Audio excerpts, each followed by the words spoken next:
of the only professional wrestling podcasts that's actually worth the fuck.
Just be on the lookout there.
I think we should just call it there. I think we're not going to top that, are we?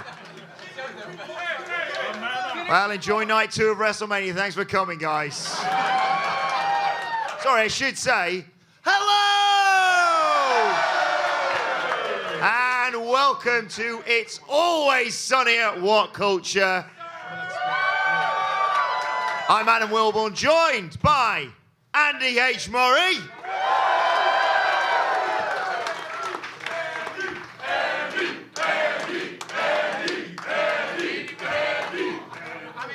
Joined by the man who basically made this all possible, Phil Chambers.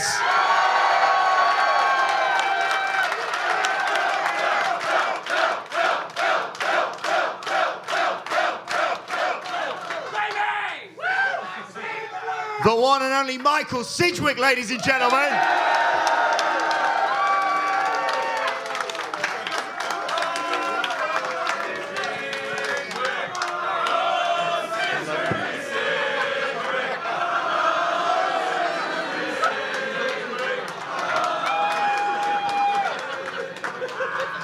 I've no idea who started that. I've no idea who started that, but thank you. He's never going to live this down. I'm also joined by Dr. Fed himself, Michael Hambler.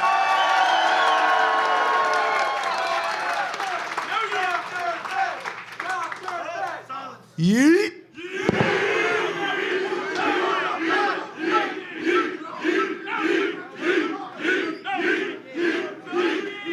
Ironic that, because the Usos match was his favourite match last night as well. We Love the, don't know if you noticed, guys, but the entrances were pretty good. We will get into that a little bit later on. And there's one other person I've got to introduce, ladies and gentlemen, and that's is Simon Miller.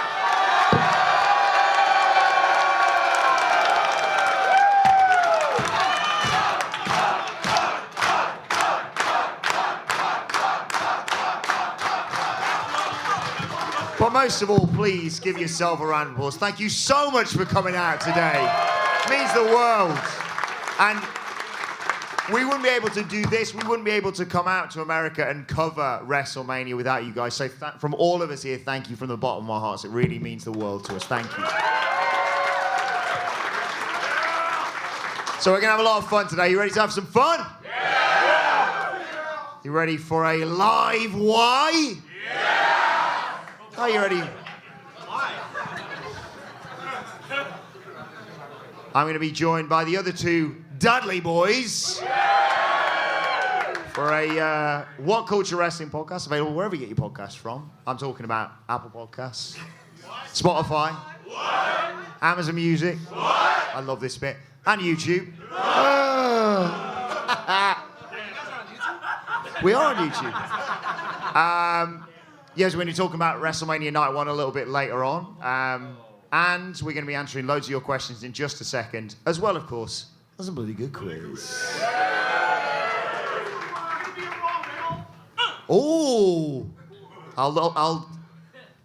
Whilst someone else is doing some actual work, I'll look up a raw riddle and I'll send us into the break with that one. Ooh. Fancy Dan. Shall we answer some of your brilliant questions? Thank you to everyone who sent them in. We'll try and get through as many as we can, and I will ask. Thank you to everyone. Hello to everyone around there, by the way. Sorry, I'm just hiding from you. Thank you for coming. Thank you. Let's dive straight into it. From the Zawotsky brothers, thank you for sending this in. What is the first match you show non-wrestling fans? Miller, why don't you start us off, mate? Ooh, what's the first match I show non-wrestling fans? Yeah. I don't. I kick them in the face and say, you don't like wrestling? Get out of my life! But my girlfriend won me over anyway. I'm Going to watch this. I'm in big trouble. That's the end of that relationship. Flushed it down the toilet in, what was that, in 2 minutes? It's pretty good stuff. What match would I show? Well, given my certain taste towards professional wrestling, goofy wrestling, one would say. Goofy wrestling is for life, in case you don't know.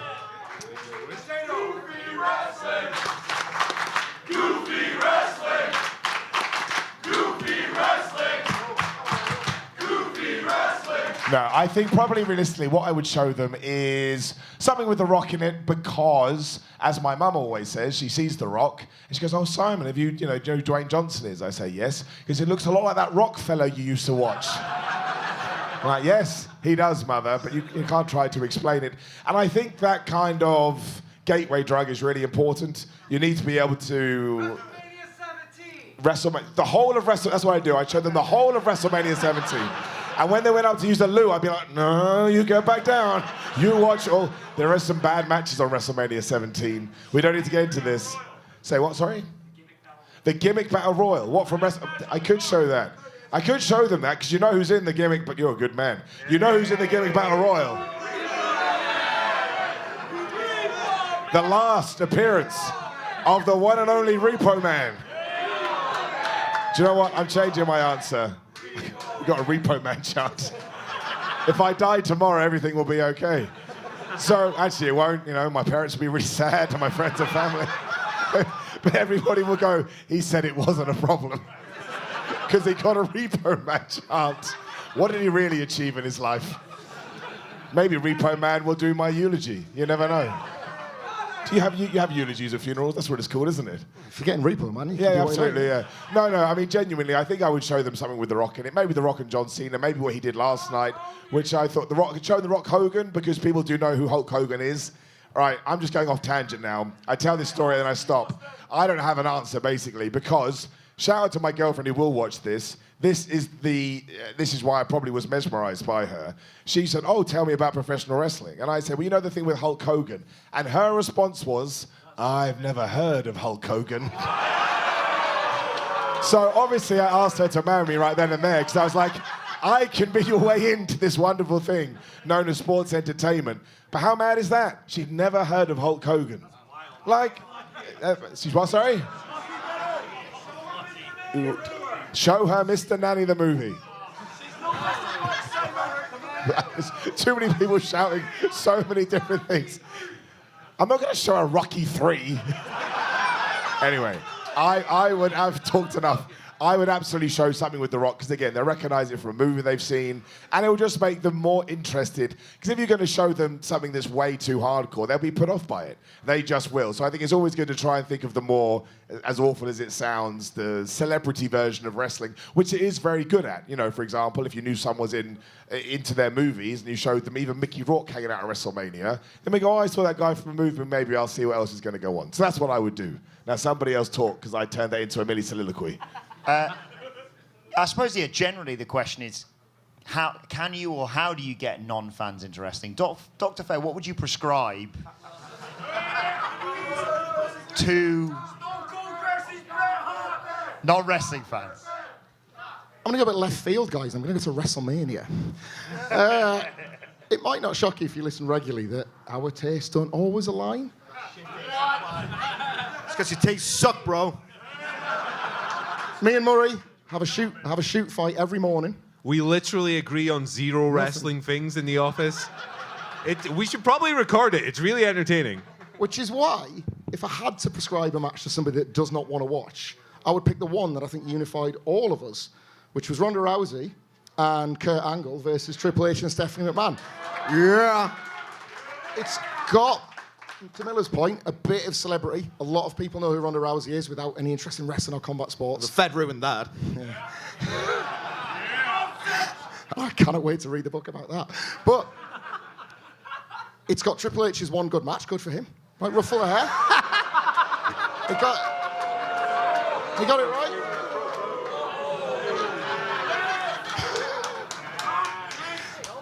Bless him.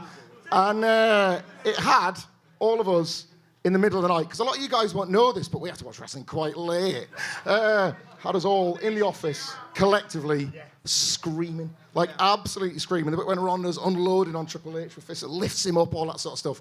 It's magic. It's not real. And 80,000 people in the building, millions, and us collectively and all of our different tastes couldn't have cared less. It's the magic of it. I think that one. Yeah.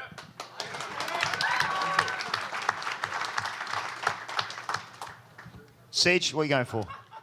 It doesn't work. No. It does not work. No. It doesn't work. There's a certain wise man who likes to say, well, sir, you either get it or you don't. And I hate Paul Heyman. I don't hate Paul Heyman. Yeah, I mean, Bobby Heenan was a much better manager.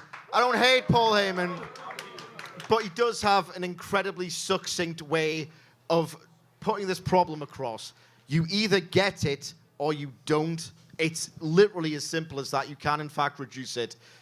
You watch it when you're like, what, 6, 7, 8, 9? I've met a gentleman who is 40 or 50, and he only did it 10 years ago, and it just clicked for him. It either clicks for you or it doesn't, and I've got evidence of this. One of the best matches in the 21st century of WWE was CM Punk versus Daniel Bryan at Over the Limit 2012. That match is absolutely unbelievable. When I first met my now wife, I hid my wrestling habit from her because, I wanted to,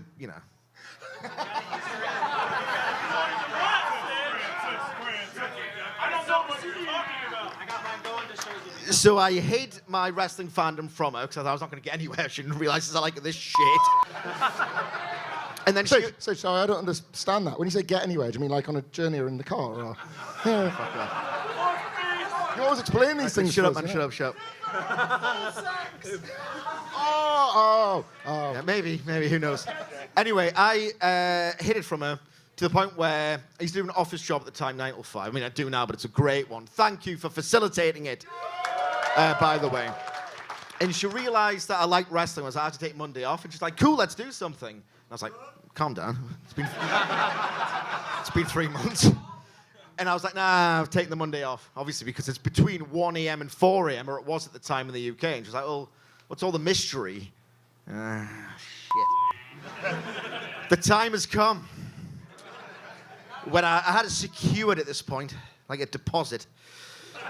And I said, I like wrestling, You're the bad person if you dump me after this. Like, how superficial would that be? And she was like, that's okay. That's absolutely fine. I don't give a toss. And then she just happily let me exist in my wrestling fandom. And I thought, 1 year, like that was 2011. 1 year later, I was like, yeah, I'm going to show her a match. because I watched that Over the Limit match, and it was just unbelievable. I thought, if there's a match by the standards of the time that's so well worked, it's going to be this. And she just said, "Oh, I don't like this." I was like, "Oh, what's wrong?" Yeah. And I was, "What's wrong?" She's like, "Oh, they're hitting each other really hard." And I was like, "Well, it's not as much as like, Kawada and Misawa." And I was like, "Don't. You're gatekeeping already. Never be yourself." Basically, we are freaks. You're a freak. You're a freak. You're a freak over there. You're a fucking freak. Just do not impose it on people. People don't care. We've reached this point in our lives. No one cares. It's fine.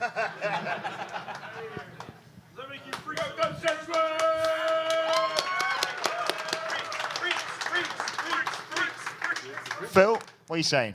So, I'm just realizing a pattern here. Do any of our partners like wrestling? Hell no. No. I'm not sure if you saw, but my gender reveal was a Money in the Bank briefcase. So it's just Wilborn. Just Wilborn. And I came in. Indeed, thank you, Jonathan. We came into our wedding reception at my wife's insistence to the glass shattering and Stone Cold's theme playing. She's a keeper. She's a keeper. But it is, yes, it is a rarity, a rare find. So 1 in 6. 1 in basically. 6, yes. Which Can I just doesn't jump in bode well. just quickly? My girlfriend was all ready to get into it. Like, she's like, yeah, cool, it's a brand new thing. And she understood the soap opera element. But the problem I had is that I literally met my girlfriend like a month before I debuted in the Defiant Rumble. And so to, calm her worries, because she didn't really understand it, I said, "Oh, no one actually ever gets hurt, right? It's just like, it's just like silly wrestling." Defiant Rumble went great, and as it has come up naturally, everyone give Phil a lot of love for that Defiant, if you remember, and WCPW. We don't need to get into that here, but my word. One more show. Yeah. One more show. We'll get it. We'll get it. Thanks, Wilborn. She made life really hard after this. No, genuinely. So I had that match. It was great. Went on, had a bunch of matches. Then in my 5th match, many of you may remember, I blew out my shoulder in 3 different places. When the doctors saw it, they were like, "Did somebody just assault you in the street?" And after telling my girlfriend, right, after telling her, "Oh, no one ever gets hurt," 5th match in. So I debuted in April, July, I totally screwed my shoulder. I have to ring her from a random hospital in Newcastle saying I won't be home for a few days because I can't drive. And she said to me, I thought you said nobody got hurt. And much like we said, I lied. And after that, she not only does she not like wrestling because she thinks it hurts people, bless her heart, hello Liz, I love you. After a match, no, but after a match, So until you marry her, she's Miss Elizabeth. yeah. I call her that. I've called her that a lot, and she just walks on by. She doesn't know. She doesn't know. No. Anyway, I'll get this story done quick. Now, if I don't text her after a match saying I'm okay, I'm in the hospital and I'm broken. So the PSA is, if anybody in here is training to be a professional wrestler and you have a loved one, a partner, tell them straight away, I'm absolutely going to get my ass kicked at all times, and it's a terrifying, dangerous sport. Don't do what I did. So actually, it could have been 2, but I wrecked it. So yeah, 1 in 6 doesn't bode well for introducing new people to wrestling, basically. So basically, this question is stupid because we're terrible at it. Yes. But I can tell you the 2 things that I've ever got close. Hello.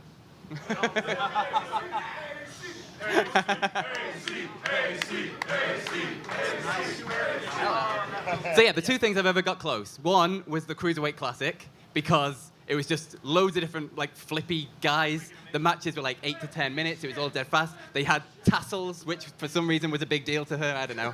And it was a tournament thing, so it was a bit more sportsy, so you can kind of pick a guy and root for them and follow them to the end kind of thing. And then her guy lost, and she lost interest. And the only other thing is the Royal Rumble, which is, again, if you're bored of one guy, there's another guy coming in 2 minutes, so it's something new, and it's something fresh every single time. They're the only things I've ever got close.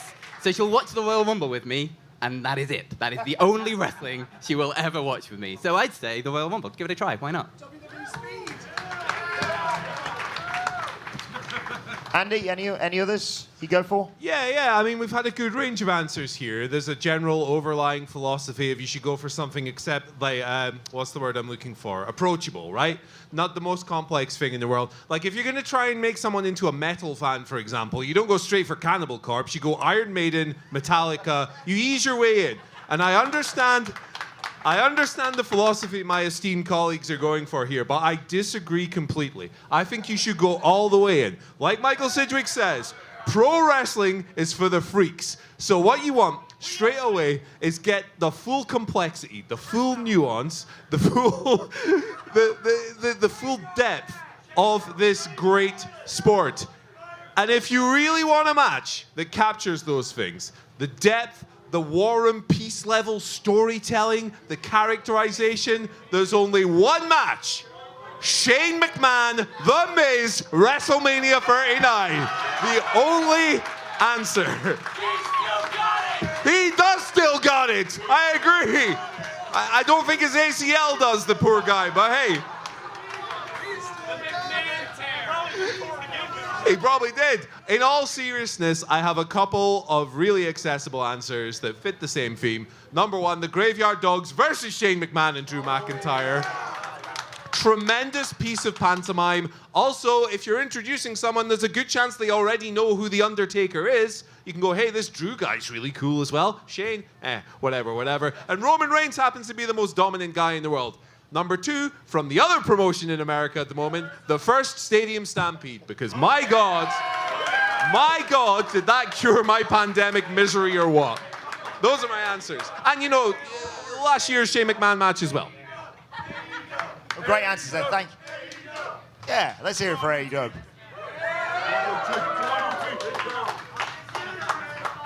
I'm going to keep it short and sweet so we can get through more questions.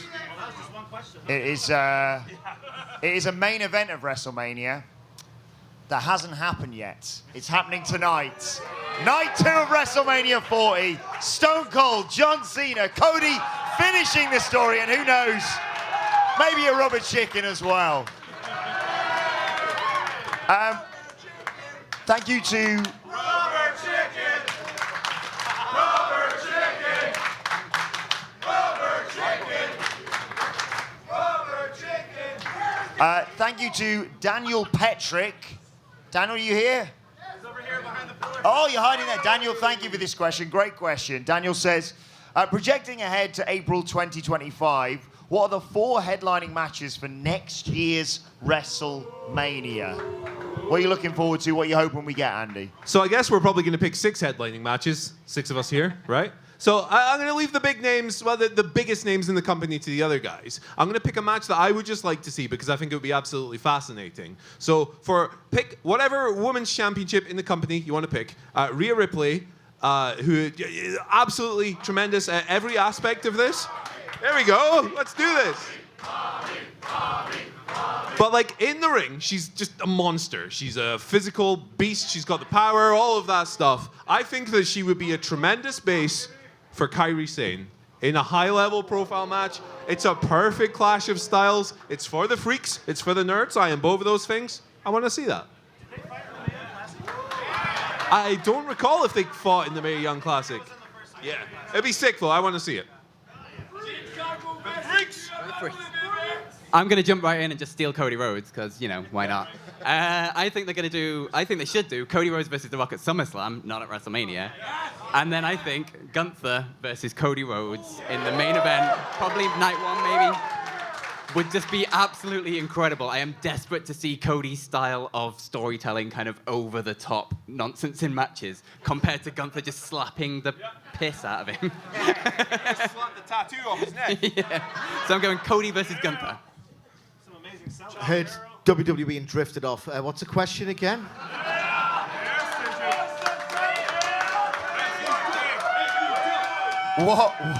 What match to headline next year's Mania, To basically? headline it?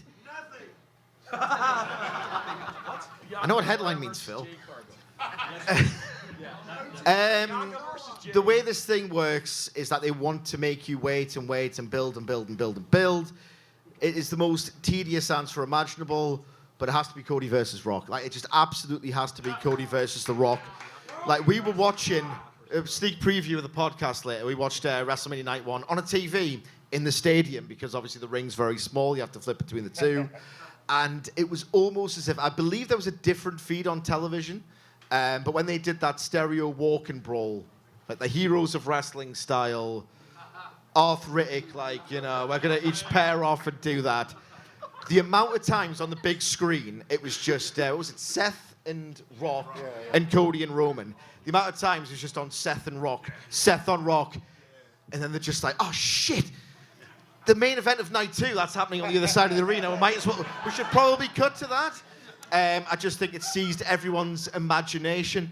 Certainly, it's like, I'm just completely enraptured by this heel Rock character.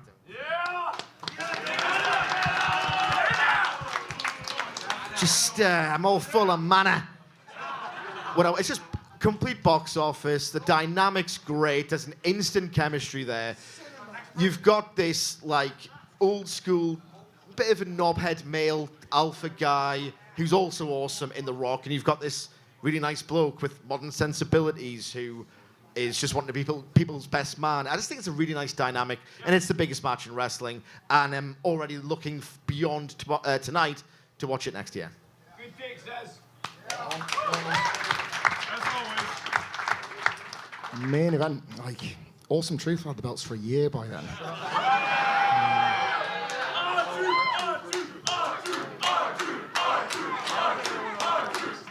I have a selfish reason for this choice. I lost a bet this year. I had a bet with Andy Murray over a Greg's pasty, the most prestigious of all the stakes. That CM Punk would work WrestleMania. This bet was while we were at Wembley Stadium, so certainly it was a wilder shout then. But I had faith that the Punker would come home, and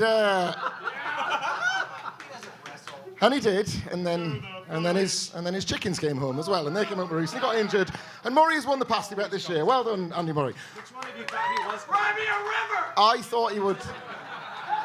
Real ass. Like I thought he would work the show, and Murray, through injury or otherwise, shall we say, thought he might not. Is that fair? I thought he would punch someone in the face by now. I'm not gonna lie. But much to my esteemed colleague chagrin, who just does not get this, I will regret for a long, long time that I did not fly to New Orleans for that CM Punk Cody Monday Night Raw face-off. Yeah. The best promo this year. The best promo of this year to date from WWE, of all places, which I accept is not always the best promo company. That felt like the biggest match AEW never got. And for it to happen, where it should do, would simply be spectacular, mesmerising, and fundamentally in my guts, Murray's probably right. The Punk run could be over at any time. I need that match. Two companies can't lose Punk versus Cody. They just can't. The man that spoke it into existence versus the man that actually did it. It's got to happen. So, when it comes to fantasy booking, which is what we're doing, right? We're having fun, which is perfectly fine, by the way. Sorry, say that once. R-Truth versus Simon Miller.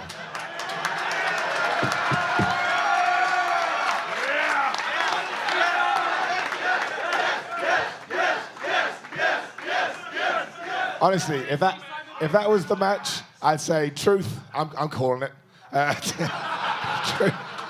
With my 8 years of wrestling experience, I would say Truth. It's going to go 2 minutes, and you're going to beat me with the most devastating move in all of sports entertainment. Mostly because I dream of having the main event of WrestleMania end with a surprise roll-up. I thought it could happen yesterday, right? Because it was like a main event to lead to a main event, but it didn't happen. But no, seriously. What happens tonight? Well, find me, and you'll see a bald guy running around going, yes. And everyone else will be devastated. But no, like, my biggest... Not say it's a problem's the wrong word. It's a shame that in 2024 we're not allowed to fantasy book, we're not allowed to get crazy, because there's like a contingent of people that are like, oh man, you know, you're such nerds and geeks, even though, as we've discussed, we're all nerds, geeks, and freaks. So when I get to fantasy booking, I like to just paint, you know, madness onto a canvas. So Do I want Cody Rhodes in the main event of WrestleMania 41? Of course I do. I'm in love with Cody Rhodes. I genuinely love him. As the second person I profess my love to so far.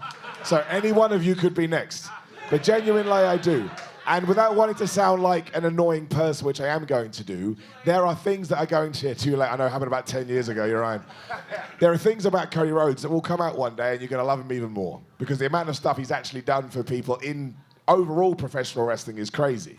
But if I'm going to April 2025, that's correct, yes, and I am putting somebody in the main event against Cody Rhodes, there is an amazing, WWE roster of individuals, and I'd probably take all the obvious ones, right? Well, I won't run them down here. We've talked about them a lot. I don't want any of them in my fantasy booking world. I want somebody that we need to finish the feud with that's starting a completely different company. So in the next 12 months, I want Maxwell Jacob Friedman to jump across and take on Cody Rhodes. Now, look, I want to make it very clear.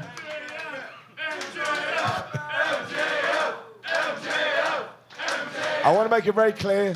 It's like The Rock from 1997. That's not a WWE thing. That's not an AEW thing. I just love professional wrestling. And the coolest thing about pro wrestling is one dude jumping ship and one dude jumping ship here. So if I got that, and we are in Minneapolis in 2025, and you just see MJF in a ring with Cody Rhodes, it's going to be the most surreal, coolest sight ever. But at the same time, sure, send other people to AEW as well. Never drop the jumping ship. Put Drew McIntyre versus Kenny Omega on it, all out. I don't care. Just give me all the madness. So, yeah, if we are trying to manifest things, I will go with that. I love that. I'll pass that on as Maxwell Jacob Friedman is, as we all know, my best friend. So I'll pass that on. I was thinking about this. I was back to being an 8-year-old boy gleefully watching The Rock last night, who is, if we're honest, kind of the real leader of the Bloodline. For now. And I think, obviously Rock Roman doesn't need a title. That would be another amazing WrestleMania main event. But I'm just going to tweak it slightly. We can have Rock or Roman, I suppose, depending on how Rock's pecs, abs, body holds up. So I'm going to pick either Rock or Roman from the Bloodline, one of the most dominant factions ever. You're ahead of me, Matt Reigns. Taking on the leader of the goddamn family, Tony D'Angelo. And who knows? Maybe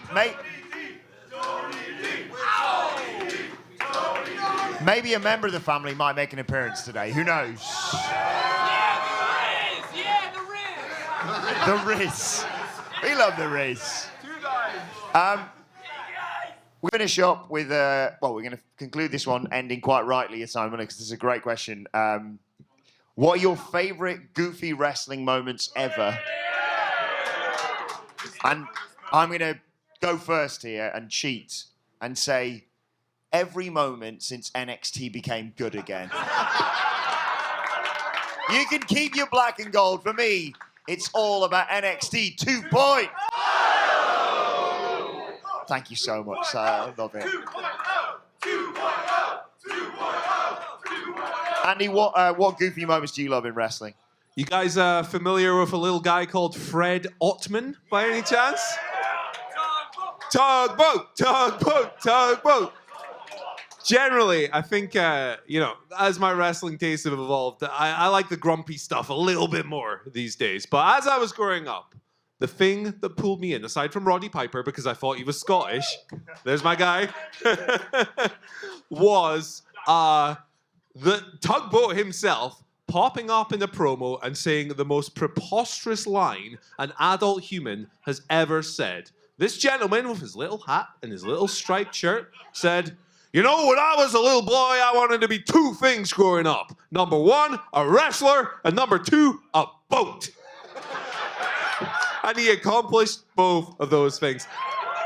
Obviously, in this day and age, Fred Ottman is best known for the Shockmaster, and it's one of the all-time great pro wrestling cock-ups. But in general, look what he's played. He's played a weather force in Typhoon, he's played a tugboat, and he has played a guy who falls over in a really bad Stormtrooper helmet. The guy is the best in the world, and I love him. I'm also going to kind of cheat. Yeah! He's both of them. So I'm also going to cheat. I'm not going to pick one moment like you. And I'm going to go for the true most electrifying move in all sports entertainment. And no, it's not the people's elbow. Suck it, Rock. Yeah, it is. No. W-O-R-M. Every single worm that has ever happened, because it's just the stupidest thing. It's got such a big build-up. Like the face, and then the hopping around thing, the worm, and then it just hits with a little chop to the throat. It's the most pathetic ending to such a massive build-up that got the biggest pops you could possibly ever imagine, and it's just the greatest thing ever. So yeah, every single worm that has ever happened. Phil, can you do one?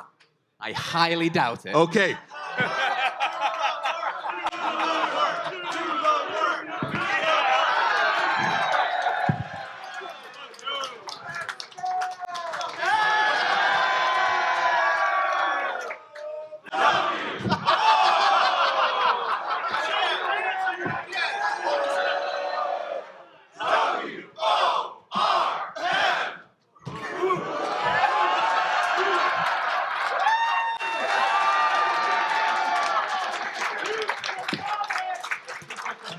So sorry.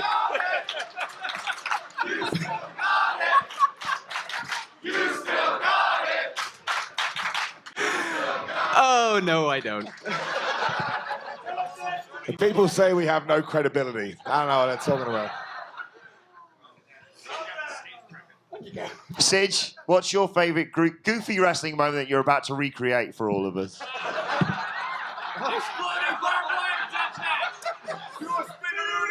What?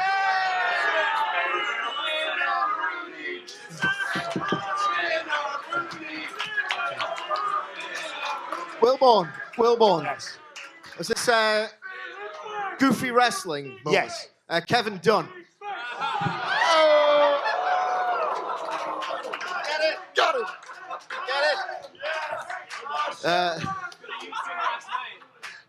Right, okay. I'm kind of a miserable prick. You seen this? You heard about this? No. No, I've got a sense of humor. I just like black comedy. I like really dark, like cruel comedy. I don't like the stuff that the squares like.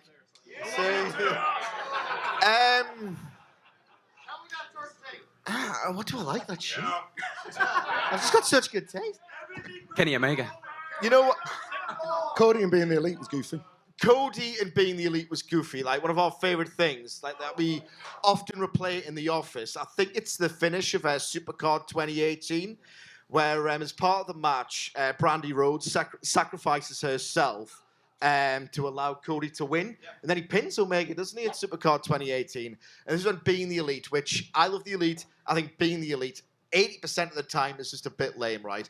But at one point they were on this streak, and so the show, the aftermath of Cody Rhodes, Brandy Rhodes, like, I might have a concussion here, and Flip Gordon is consoling her, and like there's this like sort of that shot you see on Raw that everyone thinks is Birdman, where they track the entire ring. It's like someone should have thought of this before. This is really good cinematography. This. Sorry. So they do a similar shot of that on Being the Elite, and it pans across the locker room, and you see Brandy Rhodes, who's like, "Oh God, my head really hurts," and Flip Gordon is going, "Yeah, I know. I'll take it." Has anyone said they're going to take you back to the hospital? You know, Cody. And she's like, "No. It's like, I'll take you." Then the camera pans along. They open the door, and you just see Cody Rhodes. Woo! And he starts singing "I'm So Excited" by the Pointer Sisters. Champagne's popping. Cody Rhodes being like an aggressive jock is just the funniest thing to me. I'm gonna 80%, yeah. It's it's not like you to support 20% of something. No. I always liked Matt Reigns. Always liked him. He talks so much shit. I'm in the office. It's actually untrue. He beat you at basketball. I kicked his ass. It was a close game. It was a close game. Oh, look at that. Look, watch. For You love to everybody, see it, ladies and gentlemen. For everybody. Beef squashed. Beef squashed. Gonna talk shit on Monday. I always struggle with Sage and his goofy stuff because I'm kind of more of a match guy. Order of quality, in my opinion. Maybe everybody will disagree, I don't know. Sami Zayn versus Gunther. Sami Zayn and Kevin Owens versus the Usos. Sami Zayn versus Johnny Knoxville. All the way up there. All the way up there. Like, night 2 of WrestleMania. And I think this year might be the year it flips, but night 2 in the 2-night era's never quite had the party atmosphere in night 1. I think they're flipping it this year. I think I sensed last night, tonight's the night, it gets a bit wacky and a bit silly. And in Dallas in particular, especially having had Austin the night before, it was like, that might be the best they've got. It's Roman and Brock in the main event. Nobody wants that. Disagree.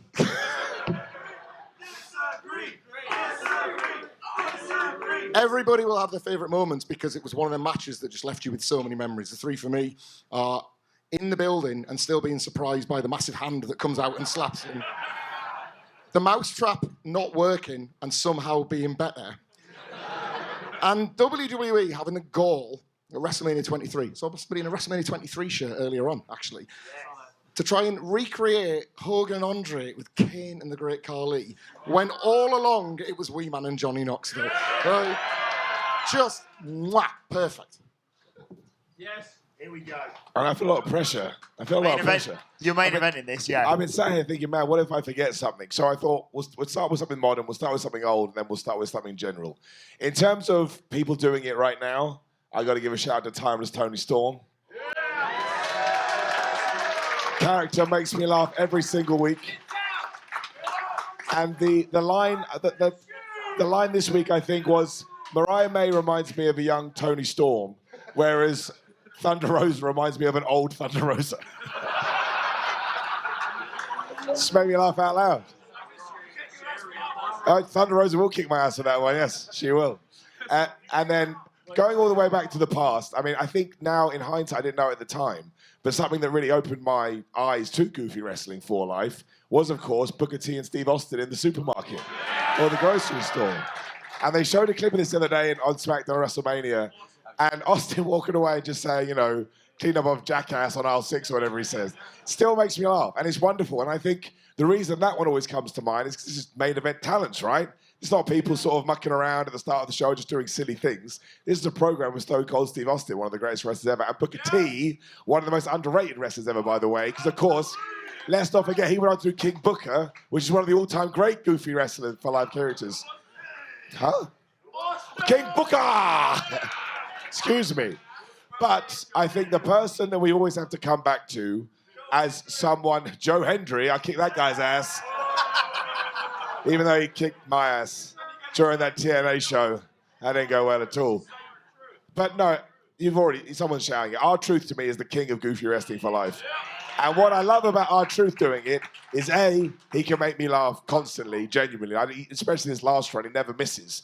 But how did it all end? Right, how did it all end? With him winning, one half of the Raw Tag Team Championships and everybody having an emotional response. And this is why Goofy Wrestling for life is the best thing, because if you can make somebody laugh and properly laugh, they'll come back and they'll come back again, right? And you form somewhat of an emotional bond with them. And that guy, he cracks me up to the point he makes me feel warm and fuzzy in my tum-tum, right? And when I feel that way, it'll never get over, chaps. It will never get over. And yet, oh man, we should get more of that. But no, I just think he's so good at it. And as the guy that has been wrestling for 30 plus years, I would imagine at this stage, to understand that wrestling can be so many different things, including that, I just think he's awesome. And yeah, he is my Goofy Wrestling for life hero. There we go. Quite right. I'll use that, my hero. Quite right. Let's hear it let's hear it for the time being now then. We're going to move on and do the Dudley Boys reviewing night one of WrestleMania. So for now, let's hear it for Andy Murray, ladies and gentlemen.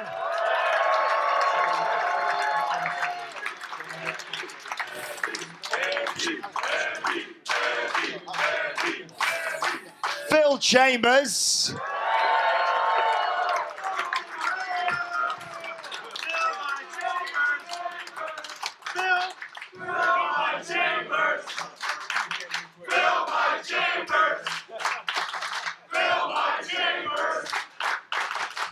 And let's keep it going for Simon Miller.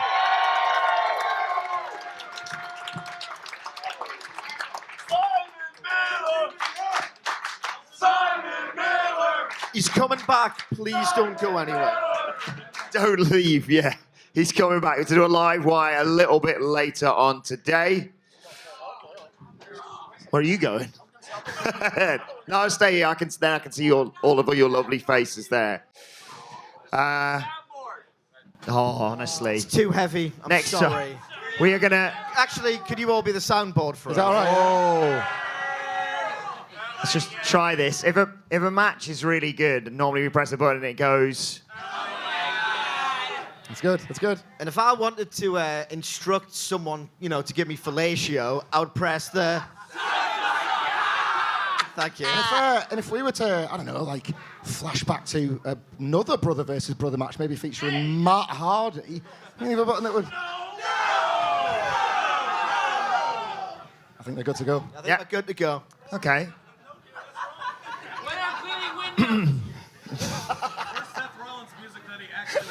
Oh God, yeah. Honestly, Right. shocked last night. Hello. Oh, we need to. Oh, sorry. Yes, we are. I forgot we said this. We were going to do this. Yes, we are. Do you want a proper peeling back of the curtain here?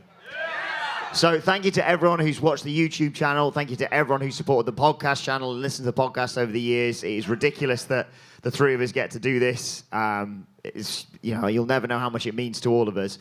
But obviously we record 2-3 podcasts every single day, and without fail, every single time we have a little routine that we get into because we're all a little bit anxious, Sidge, and if we don't do this, everyone's going to die. I will intimate that we have started recording the podcast and you would like to perform what we do every single time. Okay, so ready, guys? Okay, let's go. 1, 2. Is this one? Every single time that happens. So just picture that in your heads every time you listen to the pod. Thank you for supporting us, by the way. So we're all right now. Yeah, we're fine now. So, without further ado, hello and welcome to the WrestleMania Night 1 review. We are the Dudley Boys of WhatCulture. I'm Adam Wilborn, joined by Michael Hamflett and Michael Sidgwick, here to review everything that happened on night 1 of WrestleMania 40. But before we get into it, if you're a fan of this sort of thing, make sure you subscribe to WhatCulture Wrestling on Apple Podcasts, Spotify, Amazon Music, and YouTube. Where we do daily wrestling podcasts where we not only review the show formerly known as NXT 2.0, but also Monday Night Raw, Friday Night SmackDown. Ridiculous.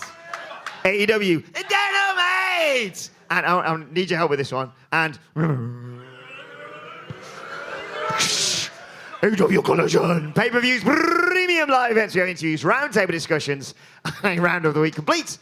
And the bloody good quiz, of course, on WrestleCulture.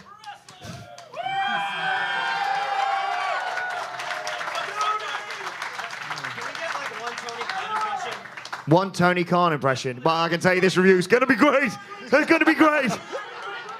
As I said, joined though by Hamflett and Sidgwick to review night 1 of WrestleMania. Sidge, I hope you don't mind. I'm going to go to Hamflett first on this because we've discussed this privately, of course, but I literally haven't seen you since night 1 of Mania. No. What did you make of the first night? I don't feel like I'm living the gimmick here, but it was just all right.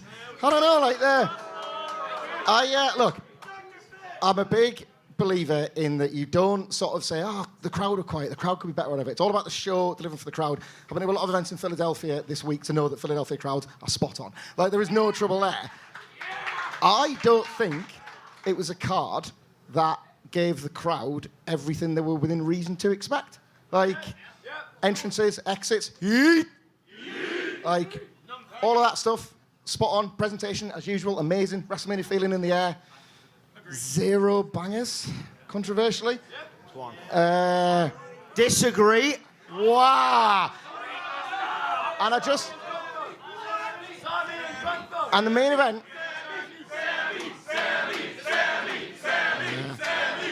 Just because your doppelganger lost. That's it, yeah. And the main event was a reminder that they probably shouldn't do wrestlers wrestling twice, because you could tell that they were taking it easy for night 2 stuff. And a great night, an amazing night for all that WrestleMania is, but not like an all-timer in last few years. A lot of them have been up there, and this was probably the weakest night 1 I can remember since the 2-nighters. Sige, you've got obviously a mixed history with WWE, but I know you, every now and again, I love this, you just get caught up with Merit. Fed fever. Merit. And you love aspects of the show. You said last year they were trending towards one of the greatest shows of all time, and then Cody didn't finish the story. But yeah, I think as people have shouted out, I think not to jump ahead of ourselves, but that Sami Gunther match just blew you away. Absolutely blew me away, and I can't wait to get into why precisely it did from every single component of it. No, I like this show way more than Hamflet, I think. Like, way more than Hamflet. I've got good taste. That's why. No, generally, I thought it was a spectacle. Bizarro world. It was. As it's a spectacle, I thought was absolutely incredible. I got wrapped up in it completely. Just felt so loud. The production was so unbelievable. Yeah, I just had a fantastic time, but I think that's because I have way lower standards than Hamflet has for this sort of thing. I'm just laughing at the idea. So I was like, it's pretty good, this Fed stuff, you know. I think this #1 outfit, they might know what they're doing. So basically, you looked at Night 1 and WWE on the whole, and in the words of the great one, you sort of looked at it and you said, I'm going to test you here, you sort of said, who needs the soundboard, eh? We're going to very much Cliff knows this because we've got a lot of stuff to do on the show, but what do you think of Rhea and Becky? I was personally surprised at the reaction both of them got. Great match, though. So, in our section, a far nicer crowd to Becky Lynch here than last night. And I think that, I don't know if it rattled them both or they had other things in mind, but it was like they'd never met in the first couple of minutes. Chemistry issues that I just didn't expect. But we've been really high on Becky Lynch as a wrestler post-comeback. Better than she ever was, and you started to see it as the match wore on. Everything really clicked. I loved, in the build I said, this was the match that they needed the least build because you have probably the biggest star they've ever built in the women's division and the biggest one right now. By the end, it felt that way, and all of the wrestling that takes place over these weeks, you want to have spots and moments that you remember. I've never seen that on the shoulders, carry over at the floor, stay on the shoulders thing ever. And that's it's a cliche, but you want to make a WrestleMania moment, and I think they did by the end. A huge night for Rhea Ripley. She felt massive in the win. And not to make excuses, but I mean, I didn't know this until after the show. Miller told us in the Uber on the way home. A fever of 104 or something, but 105 for Becky and strep throat as well. So, if I'd have got a hangnail, I wasn't making this show. So, Sige, what do you think? It's so weird, right, when you go and watch a show live compared to how it's presented on television. I always find that contrast really difficult to get on board with. So for the first 5 minutes of any opener I ever see on a live show, it's like, oh, this is weird. You have to retrain your brain. So it's weird because I'm so high up, I'm watching this match, and my normal brain is telling me, oh, look at the story being told, what limb is getting worked over, what is the strength and weakness of each wrestler, and you're trying to get into the story on that level. When you go and watch a show live, like WrestleMania 40 Night 1, you're going like this and you're thinking, yeah, I've got to write an article and review about this. So trying to get my analysis head on. So I'm thinking, yeah, where's that arm going? Is it in a trap? Is it looking a bit vulnerable? Is she making a strategic error here? So I'm like this. Yeah. Really trying to be like a snob about it. And you've got everyone in the row behind me going, we want Mammy. They don't care about the limb work. They don't care if there's a potential opportunity for the disarmer or if Rhea Ripley's strength is going to neutralize, Becky's submission skill. I'm not exaggerating. Every male voice in my vicinity just wanted Rhea Ripley to sit on their face. So how am I meant? I'm burying these people. And he was one of them. But what I'm saying is... I've got to find a use for my dude wipes, so...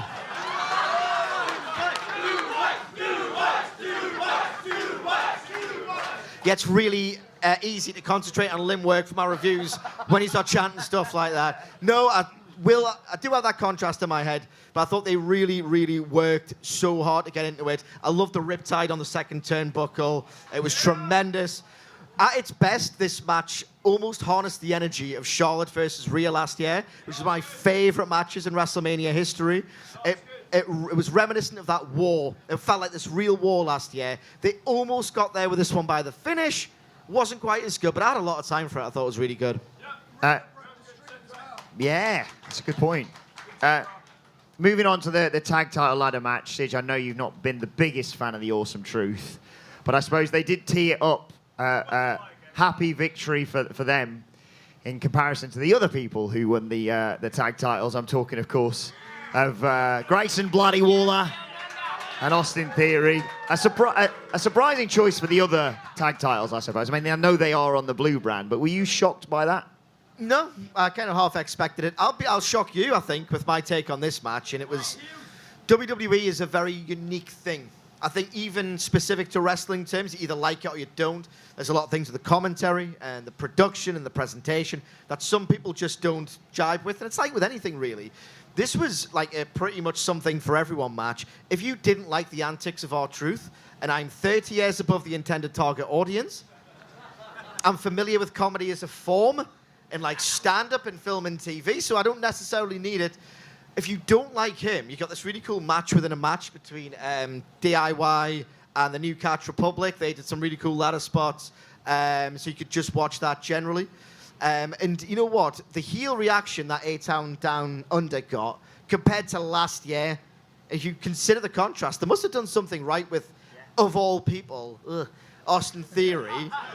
And look, they delivered the feel-good result with R-Truth. And people absolutely loved it. It was one of the loudest reactions in the entire night. People loved it. I do not begrudge these people. We're all freaks. Different kind of freaks. But I thought there was a resounding success, to be quite honest. Hamlet, he went for a hot tag. You don't need that in a bloody ladder match, you idiot. You don't go for a pin, R-Truth. There is you might have picked up on the Raw review that we typically do that already before we've gone to the studio, Wilborn has got himself giddy at the prospect of recapping what R-Truth's done this week. Mostly because he knows I'm going to pop and Sidge is going to fume. And this sort of game has happened, what's this, about December? And It's called bullying. And I remember saying, I think they need to strap up Awesome Truth. And just egregious, because you are 30 years too old for the bit, right? Yeah, exploded.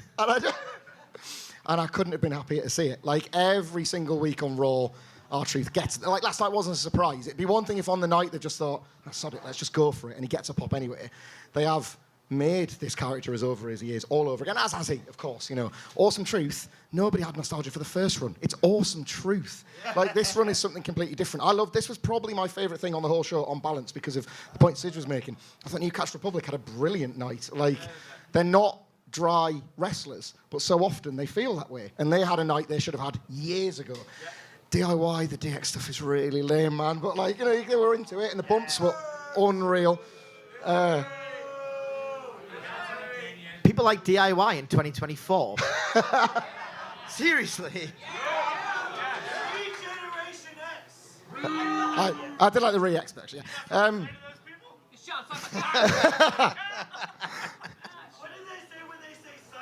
Oh, yeah, well, we figured the it out, didn't we? Shots on the cock.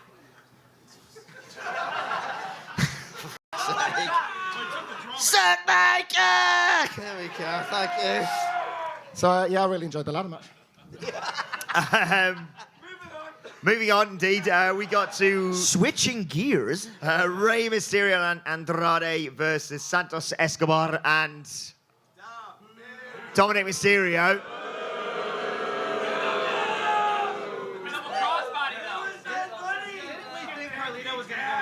I went into that match going, cool, so Carlito's definitely turning heel because he's been mugged off twice by Rey.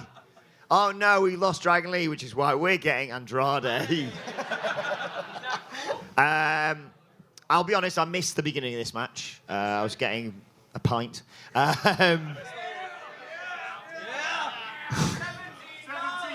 Yeah. Oh, yeah. Sorry, I meant to say I was getting a pint bought by my employer, so thank you, Future, for that one. But we saw that basically it all built to the, well, aside from that, the bit where I thought Andrade had killed Dirty Dom with that spinning back elbow of his, which, as you said, Sige, is almost as good as the Judas effect. I'm taking the piss. Please, I'm taking the piss. But yeah, it all broke down, and it was people taking each other out. I was so genuinely really happy for Wacky Wild to get that spot. Obviously, Zelina takes out Elektra. And this was the point, to your point, Jonathan, that I thought, okay, it's all going to break down. The ref's going to get bothered by dealing with, you know, Angel and Humberto and Wild and Del Toro and what have you. And Carlito's going to spit some apple in someone's face. And yet it was Jason Kelsey and Lane Johnson who turned up. I'll be honest, I realised this, it might split the room slightly. For a lot of us British fans who are like, there's two guys there. I'm fairly certain, there's two little guys in there. I'm fairly certain Andy turned to me and said, who are those guys? And I do apologise for America. I'm a huge, well, big American sports fan.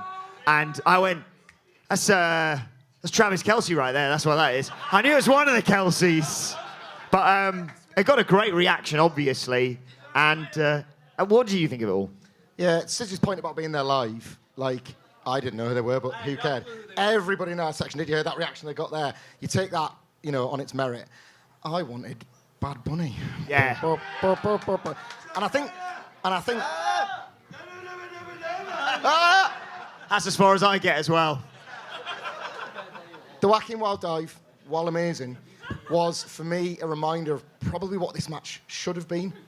All of them. Yeah. Like, multi-man, constant lumberjack, more bollocks, you know? Like, it was a lot of the Dungeon of Doom waterfall. It's not hard for, like, long periods, and then you get a spot. There were so many people involved in this. When you track it back, it was strange how Dominic got added late, but they showed that, like, Santos was basically Rey's new son for a full year. So there was so many people that could have folded in, and it was a little bit unambitious for me, this one. Yeah, it was like neither nout nor summit. That's going to go over your heads completely, a very Northeast English phrase. Like, basically, they could have either had the prestige of a big singles match between Rey and Santos. They didn't go for that option. Or they could have gone for, like, that blistering, ultra-exciting, multi-man chaos. They didn't really go for that. It's just a weird compromise that you didn't have to make. Realistically, the Wacky Wild stuff is unbelievable. Like, he just went halfway up the freaking ramp. It was awesome. I wish the entire match was like that, to be honest. Just felt like a compromise that you didn't need to make. Glorified TV stuff. Inoffensive. What's the move with Santos now? They keep burying What's the move with Santos? I mean, it's got all the trappings of a draft to the other side. Which would mean if he joined... Who went into that ladder match as tag champs? I can't remember. Well, sorry, I forgot to mention going into the ladder match. I should have mentioned that it was Damian Priest and Finn Balor, who wasn't joined by but is associated with, collectively, thank you, JD McDonough, Rhea Ripley, and of course, Dominic Mysterio. And of course, collectively, they're in the fucking Judgment Day. I want to spend a fair bit of time on Sami and Gunther, so I'm going to fly through these next couple of matches, mainly because Jimmy versus Jay was a super kick party followed by Bloodline melodrama, which I was kind of okay with it, but it was underwhelming. But I don't know what a lot of people were expecting, but it was just. There aren't many things in wrestling right now I would recommend spending money on more than watching Jey Uso enter the ring. Like, an unbelievable, unforgettable experience when an act like that has a gesture like that, and like, it's often better than wrestling, and it's very literally the case here at WrestleMania. It's fine. It is absolutely fine. You can have so much of that with Jey Uso that the match can take second place. I would like to see more from him and Jimmy. He's never felt hot. I need some more good matches from Jey against other people, but that entrance is all the way over. The right winner, Sidge, because I've seen people arguing about this. I don't care. Okay. Like, I'm not being funny. I do not really care. The thing about this, it's like they say it's cinema, and I know they're taking the piss, but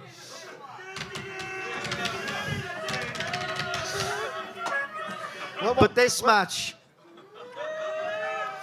match was basically an excuse to generate loads of yeet chants. Yeet!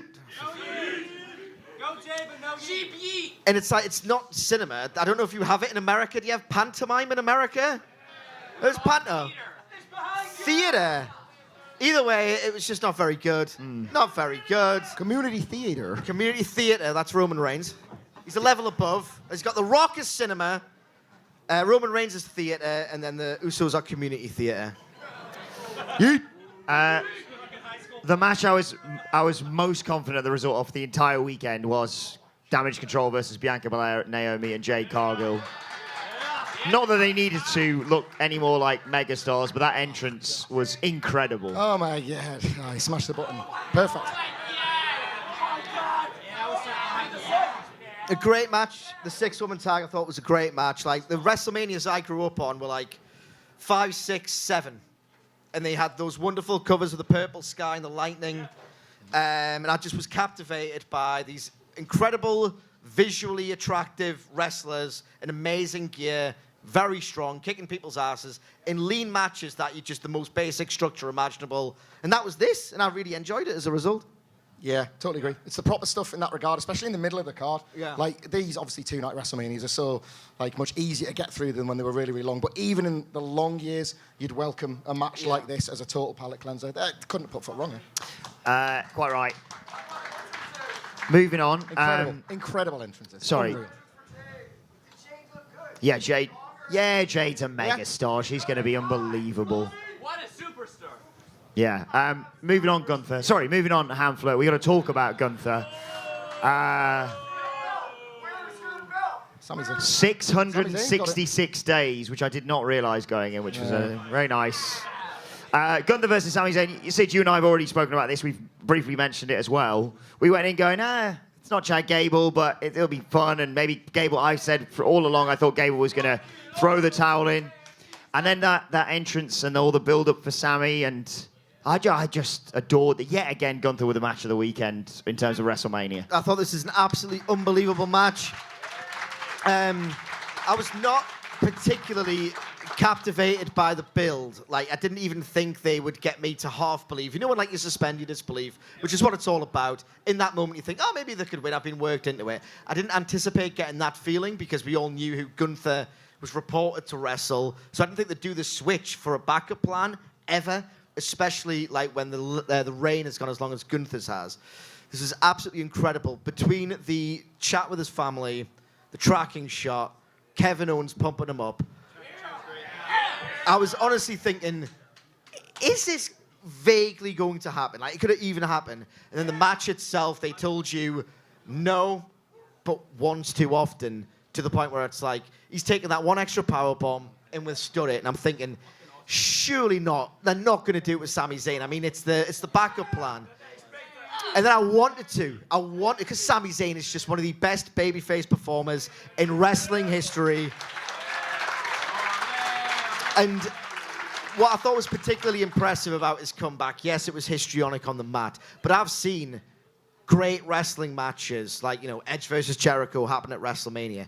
When you're in a stadium, you have to be as expressive as Sami was and animated as he was with his body language.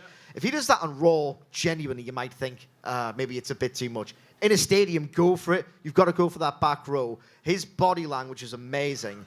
And then when he got to the top rope, I was thinking, no. Like, you're not doing a brain buster. Like, it is like, it just, that underscores how good Sami Zayn is, because I don't want to be this guy who, you know, buries AEW just to put over WWE. But we've seen that brain buster attempted in recent months on AEW television. It's a very hard and very dangerous move to pull off. Not only did they nail it, but because WWE isn't really the dangerous moves company, you just never expected it to happen. And as soon as he hit that, you thought, right, it's done. What did we do when Sami Zayn won? We were high-fiving, we were hugging. It was just unbelievable. It was absolutely incredible. Havel, I'm going to throw it to you to get your thoughts on it, but I know we're about to go to a break, and then we're going to have the live wine, the hashtag Bloody Good Quiz, so I'm going to take this opportunity to nip out and beat the rush to the toilets. But yeah, Havel, you let us know. Wait a second. Why are you doing I'm hosting, and I know I need to go. You know, when you got to go, you got to go. It's quite intimidating to host It this is. in your absence.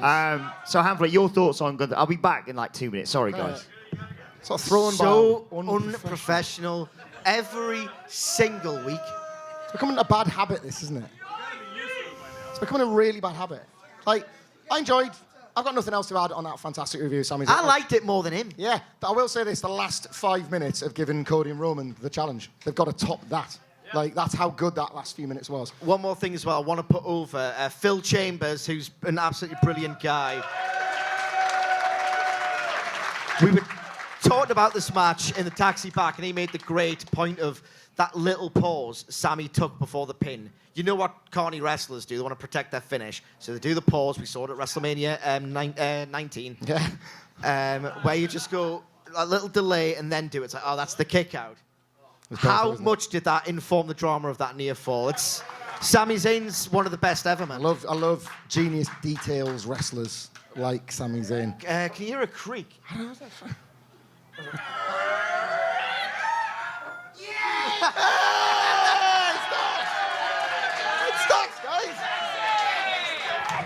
Hey guys, how's it going? Staxy! How's it going, guys? I'm doing all right, man. How are you? Not great. Tony didn't quite make I saw each. I told you she was a goddamn nuts, huh? You did. But it's so good to be here in Philadelphia. Hey! Speaking of Philadelphia, CG, what's the deal with bells, huh? Bells? Bells? What the hell's all that about, huh? I think you just ring one when you want someone's attention. Okay. It's Okay. something to do with religion. But if you want someone's attention, like, you ever have visitors at your house, maybe at late hours of the night? Sometimes, let me tell you. So, some stuff. are you telling me that they touch your bell? Oh, they have to get my goddamn attention, so... So you're saying that they touch your bell to get your attention? Absolutely, yeah. Okay, Yeah. okay. You know,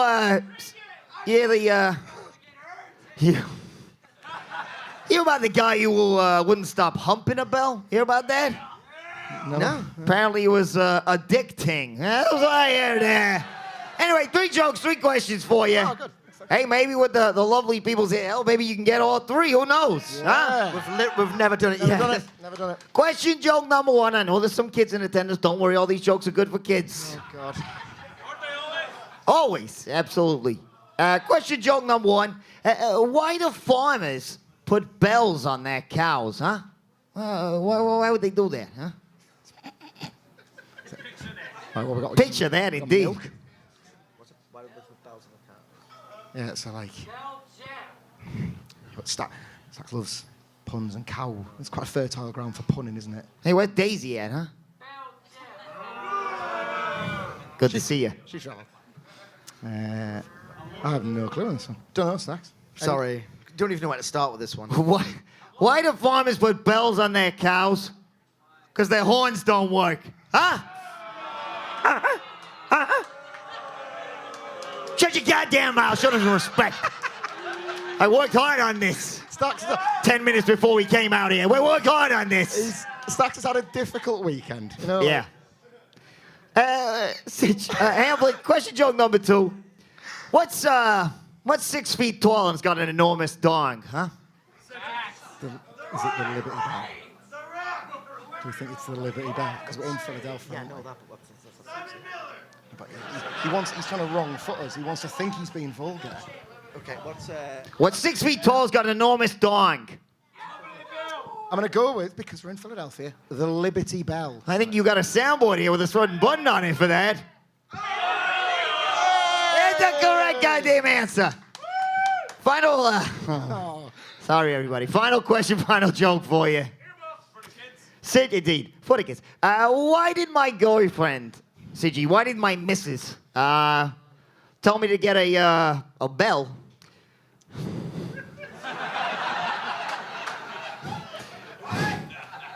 Why did my girlfriend tell me to get a bell medically implanted into my penis, huh?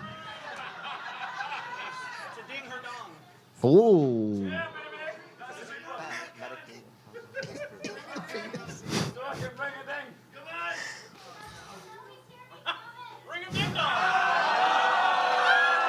Who said that? Who said that? Who was that? So, you can always hear me coming. So she can always hear me coming. See you later, guys. It's the way I got there, tell him.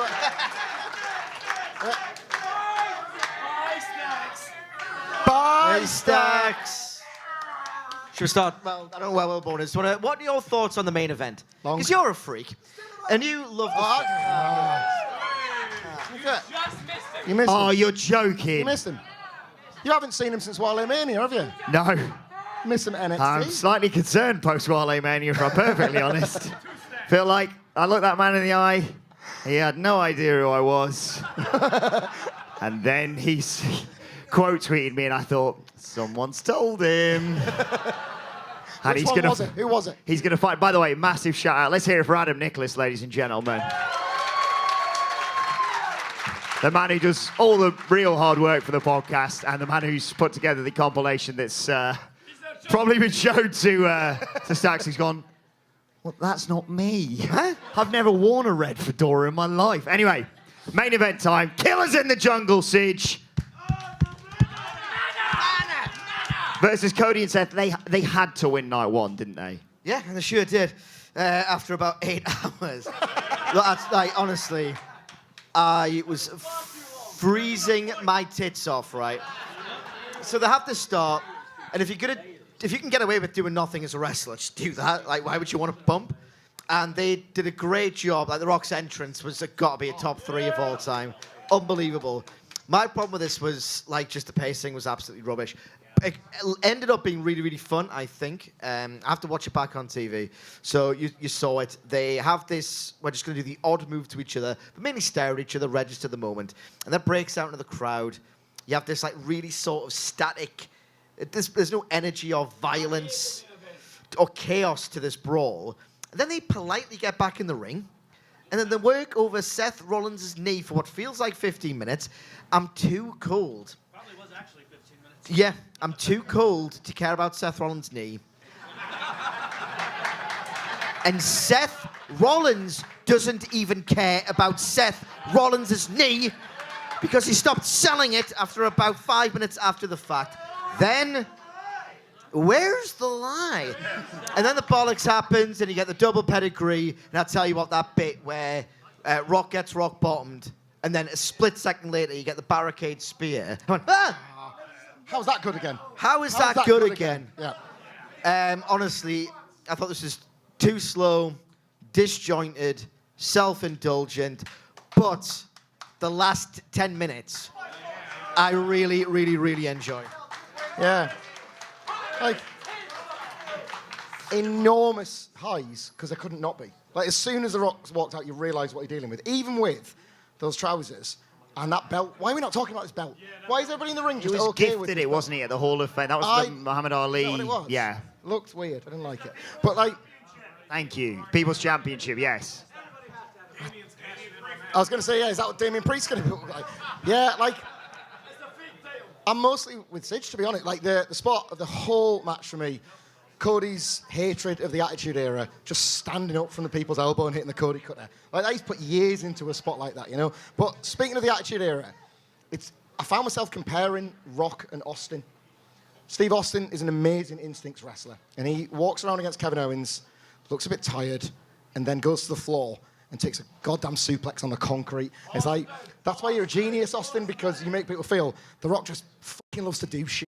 He's like, I got a belt, I got trousers, we're going to go out in the crowd, we're going to do this, we're going to do that. And I just think if somebody would just, like, here's me saying, tell The Rock how to work, just like, get out there, do all the stuff that people love, then take a rock bottom through a table, you maniac, and then get out. Like, I don't think anybody would have complained. There was a sort of a tiredness in the audience towards the end, certainly where we were, for a main event that was what the poster said it was. Yeah. It was the biggest thing. It was the thing that we're all here for. You want to look at it, you know?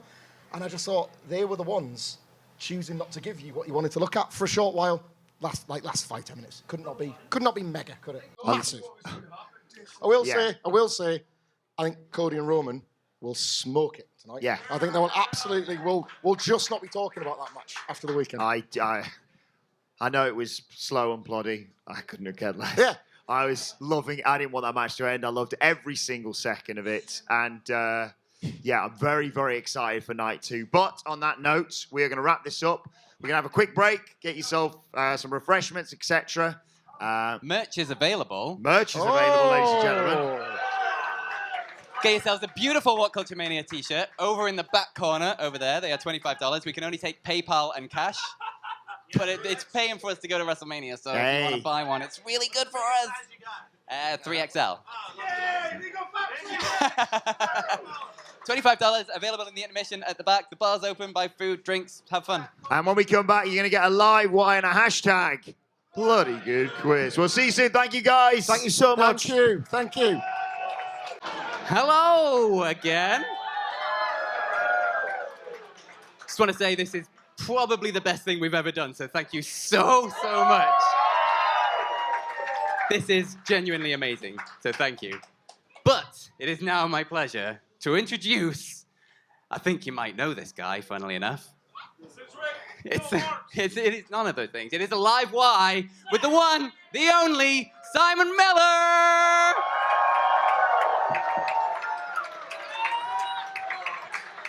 Where do I sit?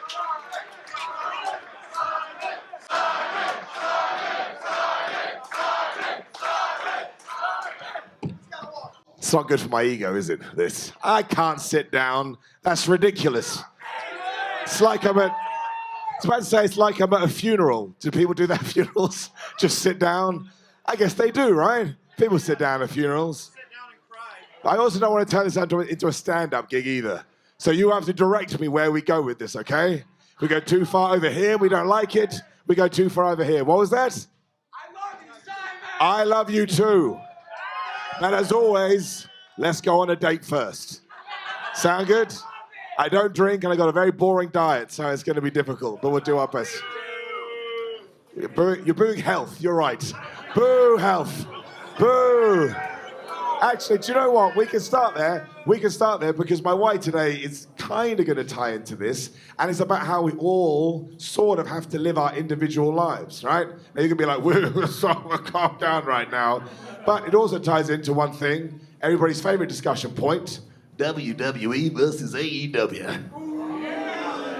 Let's do a quick poll, right? It's a quick poll. Who here would consider themselves, and you can like the other one, but who here feels like they lean more towards WWE? Yeah. Who here thinks they lean more towards AEW? Yeah. Do you know my favorite thing about that? Is when we did the AEW one person went, boo. The other way, no problem. That's 50-50, right? 50-50 booking. And that's the whole point, man. We love everything. We love wrestling. Now, where the fuck is Miro? You made me swear. Now we have to cut that out of the YouTube video. That's where flub came from, if anybody's interested. That's a question I get all the time. We were told we weren't allowed to swear anymore, so I came up with flub, shib, Mother Hubbard, son of a ditch. And that was it. Flub you?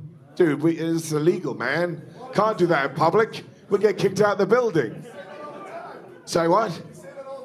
I do say flub me all the time. Best flub me, not flub you. See? See? No, but here's the deal. Seriously, it doesn't really tie into health and fitness or anything like that. But it does tie into... Well, I'm going. We're away. The irony is the chant will stop me going. You see the dichotomy we have here. I love you too, bro. No, but genuinely, I think it's interesting, right? Because in our own personal lives, we pick what we want to do. We choose what we're going to eat, we choose where we're going to go. Maybe we go to the gym. There's no right or wrong answers. There's no wrong or right answers at all, right? You have to do whatever you want to do that makes you happy. Said it earlier, makes you feel warm and fuzzy in your tum-tum. It's important to live your life that way. It really, really is. And yet, when we get to professional wrestling, we have to draw a line in the sand. And you're either a WWE guy or you're an AEW guy. And man, if you're a WWE guy and you come across someone like All Elite Wrestling, do you know what you do? No? You should hug it out, but instead you choke him a little bit. Just a little bit. It's a niche reference for anyone that likes watching interviews on RL. No, but genuinely, I think it's a really interesting time to be a wrestling fan because we had it the other day. I'm not sure whether it made the ups and downs edits, but when we were starting off doing our WrestleMania Night 1 show, a dude turned up. He was drunk. They're always drunk. And he was like, I'm going to tell you, Simon Miller, that you are anti-WWE. Do you know what my reaction was? I had water coming out my eye devices because I laughed so much. I was like, bro, even I know the show's too positive, man. I run the damn thing. And then halfway through his drunken rant, he said, I just need to tell you something, Simon. You're too anti-AEW. And I was like, wait a minute. You just dropped a 2 + 2 = potato. I was like, that. What about micro brawlers? What about micro brawlers? I genuinely need context. Do you mean like literally a small person that wrestles? So what do I think about small person wrestling? Oh, the promotion. Oh, the promotion. Of course I love micro brawlers. Are you kidding me? I'm an old man, right? I remember Max Mini back in the WWF days. I used to pop for Max Mini. But here's the it's true. So it was interesting to me that this dude had decided to tell me I'm anti-WWE, I'm anti-AEW. And I understand that he was, not of his right mind, because totally off his face, wasted. But it was a real eye-opener for me when I was like, okay, let's say I am anti-WWE. Let's say I am anti-WWE. Why do people get so mad about it? Like, why do they get so angry about it? What is it that lights a fire up down in their tootsie toes? They're like, man, I've got to tell you, I am disgusted about the way you watch sports entertainment or wrestling, whatever the flub you want to call it. And it's because we really care about this stuff, right? We're really, really passionate about it. And maybe all the other stuff we're trying to do in our own life, no matter what it is, maybe when it comes to that, what we want to do is we stick with it and we try and work through it because we know our distraction, our entertainment is coming from professional wrestling. In many ways, let's do another... There's no wrong or right answer with this, okay? Who in here would describe professional wrestling as not just their number one passion, but arguably the biggest passion they have in their life that takes up like 70% of their life? See? That's lovely, right? That's lovely. You found something you're willing to dedicate yourself to and give everything to. And I imagine most people in here are pretty cool, right? You let other people get, you let other people get on with it. And yet there is a string of people who go the other way, right? And they have to tell you what you're doing is wrong. And I think the interesting part of that is, it's because they're worried it's going to be taken away from them, right? That's what it is. They are like, I grew up with WWE, and now all of a sudden there's this brand new AEW company. Oh my gosh, what happens if it goes like WCW and it goes away? Now I like to say, come here, my friend. Go watch WCW in the year 2000. Who here was watching WCW back in the day? What's your favorite year in WCW? 96, 2000, 2001? No, not 2001. 1905 with the Yeti, right? So if you don't know, if you didn't watch, in WCW 2000, when it was all going down the tubes, you would have a match that was just, say, I don't know, Kevin Nash taking on Scott Steiner. Do you know who would win? Hulk Hogan. He'd be like, he wasn't in the match. Well, yeah, like WrestleMania 9, exactly. Probably should have used Hulk Hogan. That's a great point. Oh, Judy Backwell on a forklift. My favorite moment in all of professional wrestling. When somebody decided, you know what this company needs to turn it around? We need to find an old woman and put her on a forklift. That's not goofy wrestling. That's utter shit. But I did love it. I did love it. No, but it's true, and I think people think it's going to go away. But the wonderful thing is, I tell you, a cockroach never dies, right? That's the kind of thing. You can't get rid of them. Do you know what else never dies? Professional wrestling. Actually, no. If I was going to choose a company that never dies, I'd give you 3 other initials. TNA. It's a wonderful story. It's a wonderful... Do you know when the first TNA show was? Pop quiz. 2002. 2000 and mother flubbing 2, and we are stood here in 2024. TNA just got rid of the guy that made it popular again, and they're still going on, and they're still super popular within their niche, right? And I bring back. Well, look, actually, you know what? I'll tell you a story. Let me sit down. We'll turn it to the sit down one. I told you this would happen. Story time with Simon Miller. I would like to say this. No, I would like to say this because I have all of you to thank for this. So as it has come up naturally, I don't like to be too sycophantic. Not true, I love being sycophantic. But last year, October 2023, can't do maths, I was able to appear at TNA pay-per-view. It was in England, it was in Newcastle, and it was all, I'm going to break kayfabe here, which you will absolutely hate. It was all thanks to Joe Hendry, so give it up for Joe Hendry. Now quickly turn on a dime and say, damn you, Joe Hendry. I will whoop your tuchus whenever I can. But the only reason that kind of stuff happens is because, genuinely, like, I'll tell you the whole story, I don't think they would mind. It's nothing sort of too revelatory or anything like that. Scott D'Amore wasn't aware of who I am or what I did. Why would he be, man? Like, he's running a wrestling company. No, he's running a wrestling company. He's a really, really busy guy. I am the greatest. You know who told me that first time ever? My mother. She said, Simon, you're the greatest. And then my older brother walked in and she went, you're the greatest. And then my sister walked in and went, you're the greatest. I was like, man, I don't believe you, Mum. You're a damn liar. You're a damn liar. And then I yelled at my dad. I was like, see this? See what you did to me? It's all genetics. Who's a real bald person in the crowd, by the way? None of this shaven head nonsense. Who's got a problem genetically with their heads? Lovely to see you, friends. Welcome to the show. You haven't committed, now you're already there. Join the Bald Brotherhood. But he didn't know who I was, so he took a chance on me, right? And the reason he took a chance on me is because when Joe and I started teasing it, good people like you got behind it and you made a noise. And the craziest factoid I got about that pay-per-view, and I'll be completely honest, I'm really struggling talking about myself this way. But when I do have a room full of people that, again, helped me get there, and I don't take the opportunity, especially when it comes up organically, I would regret it. It's because when we started teasing it, out of all the other matches on that show, the one that was getting the most social media engagement was me versus Joe Hendry, right? And don't get me wrong, like, I can get you into the nitty-gritty should you so wish. You know, we put a lot of time into that, but it really made me realize that these things don't happen without that kind of support. To the point, talking about Scott D'Amore, genuinely, when I was done, he took me to one side and he said to me, he said, dude, I didn't know what to expect, but I was genuinely taken aback. You did everything that we asked you to do. And, you know, we shook hands, we walked off, we changed numbers, and when everything went down, I texted him and said, Scott, hope you're okay. And he got back to me.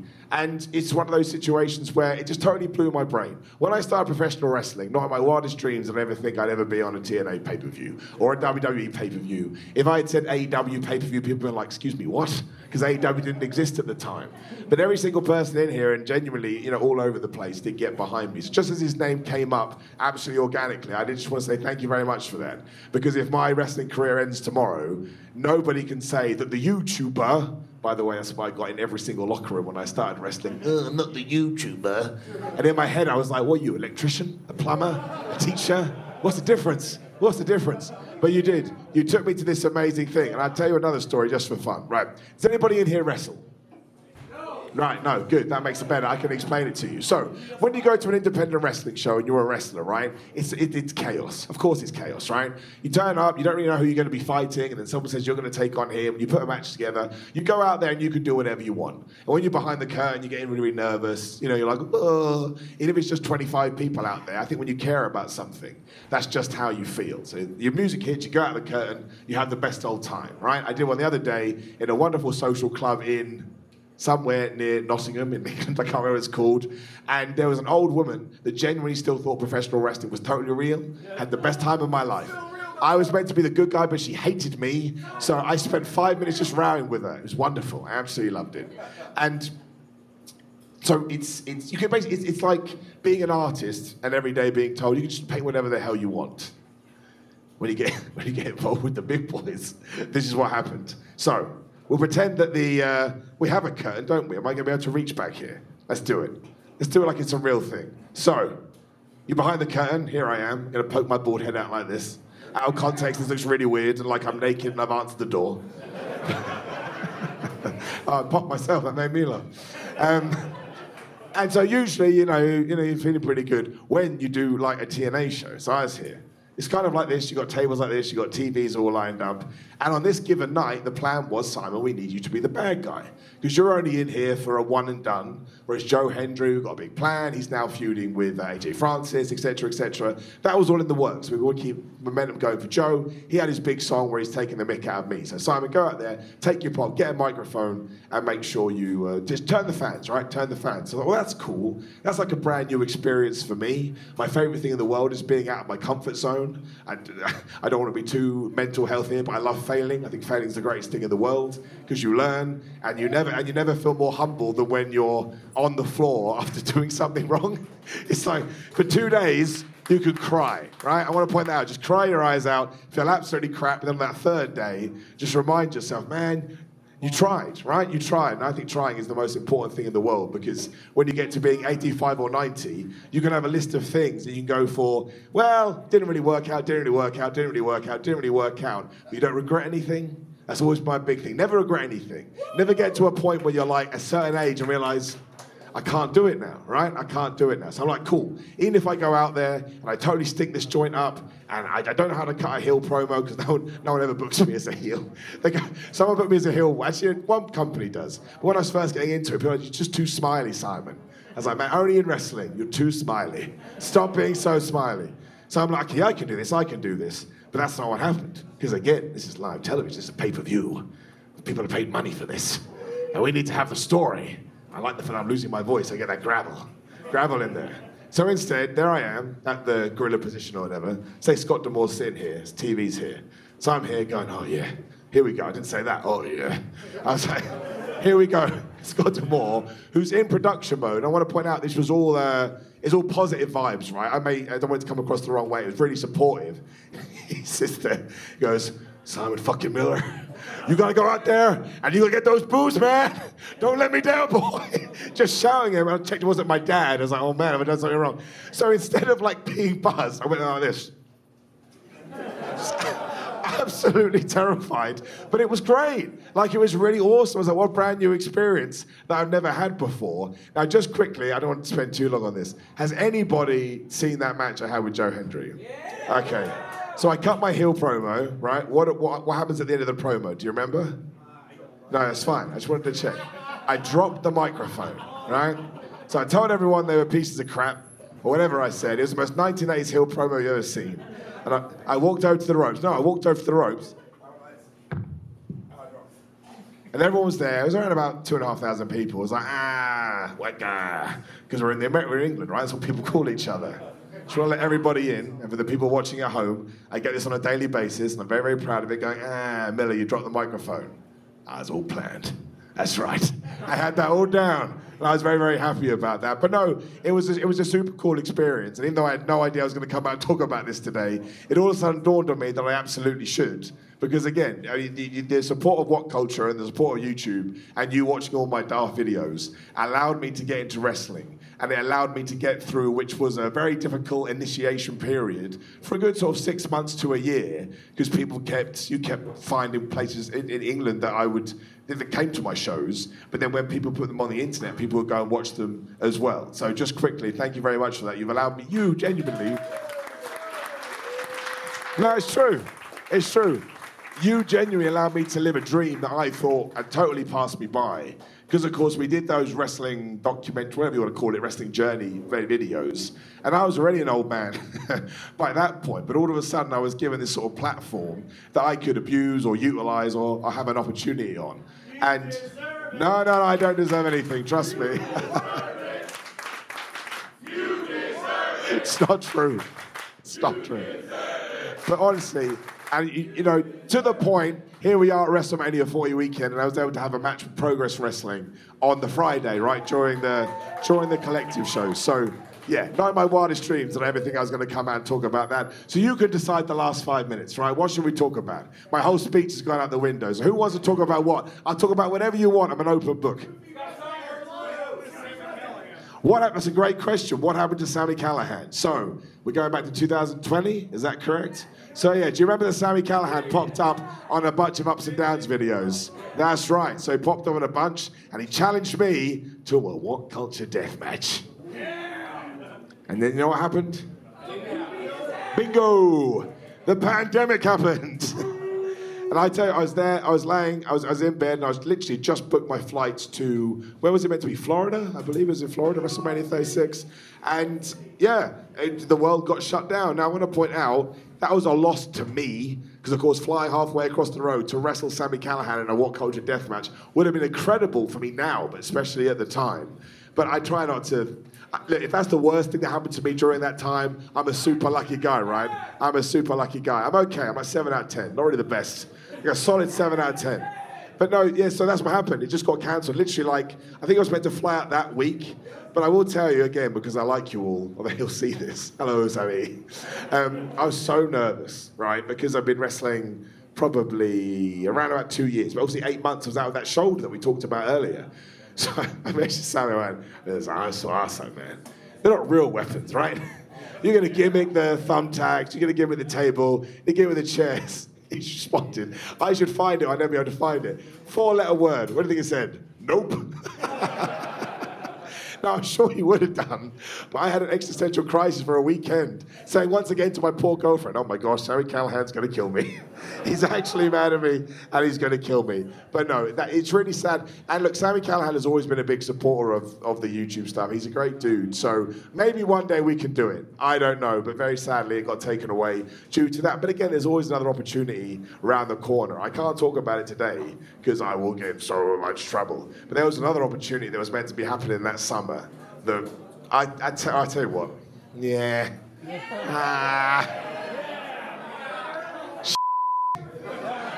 I promised I'd never talk about this, but we all know how it works. We'll end on this. Right? Yeah, we bring a seat forward. Actually, I'll just sit here.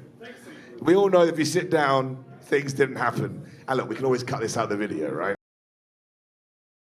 And that has to be cut out from the YouTube version, because I'm not allowed to tell that story at all. But you know what? I will use this as a way to wrap all this up. I apologize for splurging my mental health stuff on you. Was I disappointed when I learned about that? Of course I was. I was absolutely heartbroken. But look where I am right now, right? A few years on, I got a room full of wonderful people saying absolutely wonderful things. And it happens throughout all of WrestleMania weekend when I do come out here. So, you know, we've all heard it 1,000 times before, but it's true. Window closes, whatever you want to call it, a door opens. We'll tie it into the stupid gimmick, right, as we are here. Every single person is going to have downs. It's just a matter of life. Sometimes people watch my videos, "Simon, you're so positive all the time." No, I'm not. Some days I wake up and I'm like sad, and I'm down, I hate the world, and everything is so hard. But I understand that my job when the camera goes on is to be, it's definitely me, but you know, you turn a switch a little bit. It's positivity, right? So being a positive Pete, just to ensure that everybody else feels that good energy. But, you know, that's what you do. And eventually, after you do get back on your horse and stuff, you're like, well, it could have happened, but maybe something will be better down the line. Maybe something would have happened there, it would have been the worst thing ever. And also, ultimately, as kind of proof and evidence to that, we zoom forward to 2023, all in, at Wembley Stadium, and some bald idiot is a security guard.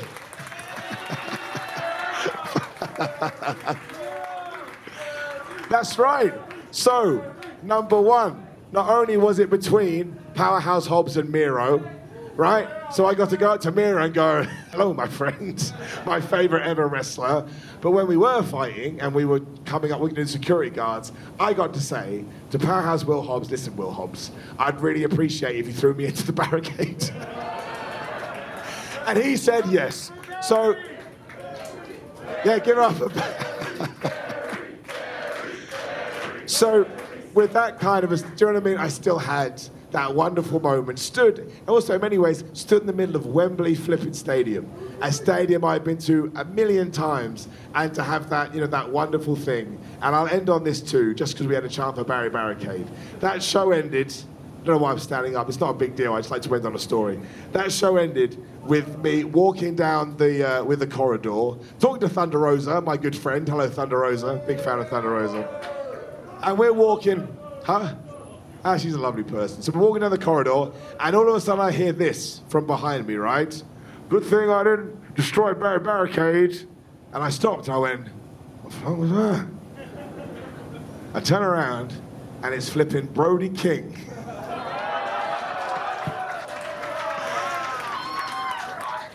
Right? And I stood there, and because I'm an absolute moron, this is true story, I swear to you, I'm not lying, turned to Thunder Rosa, because I couldn't believe what he had said. And my brain gone, well, there's no way he said that. I turned to Thunder Rosa and went, I think he's talking to you. Right, this story's too long. These are the stories I'm not meant to tell. Anyway, fast forward 24 hours, when that madness has calmed down, and I'm like, Simon, I think he said Barry Barricade.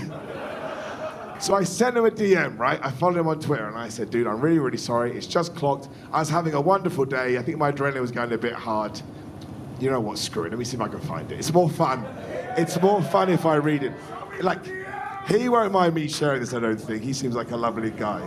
Who's my dream opponent? You, next year's WrestleMania. So he said, can I read the whole thing?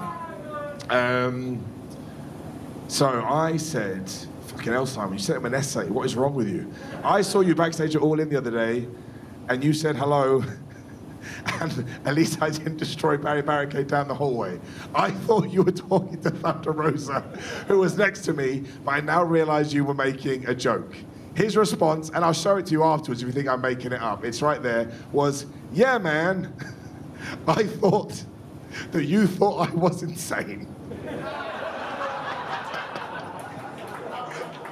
I have felt guilty about that for the last 7 months. I'm sorry, Brody King. You actually did make me day. I love you too. Genuinely, I've rambled enough. Thank you so much, my friends. I apologize that there was no chain of consciousness that whatsoever, but I enjoy every single one of you. We do have something else that's happening. I believe it's the quiz. I go and get everyone, and I'll be back out. Thank you very much, my friends.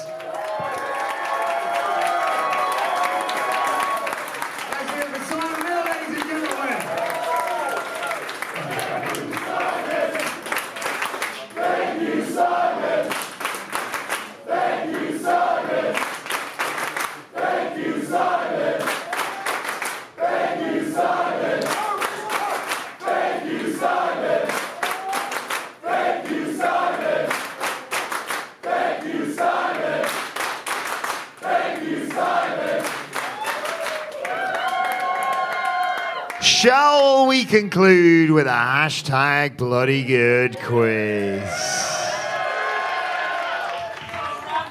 So, we have one half of one team. Simon Miller. I'm going to bring out the incredible duo that Miller is going to have a hard time in his hands taking on, because taking on Simon Miller and his partner is the one and only Dudley Boys. Michael Havler, Michael Sidgwick, ladies and gentlemen.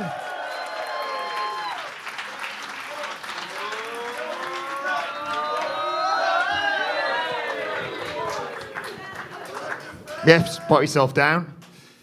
And I've organised for Simon Miller to have a fellow Baldy in his team, Team Bald. Ladies and gentlemen, Andy H. Murray.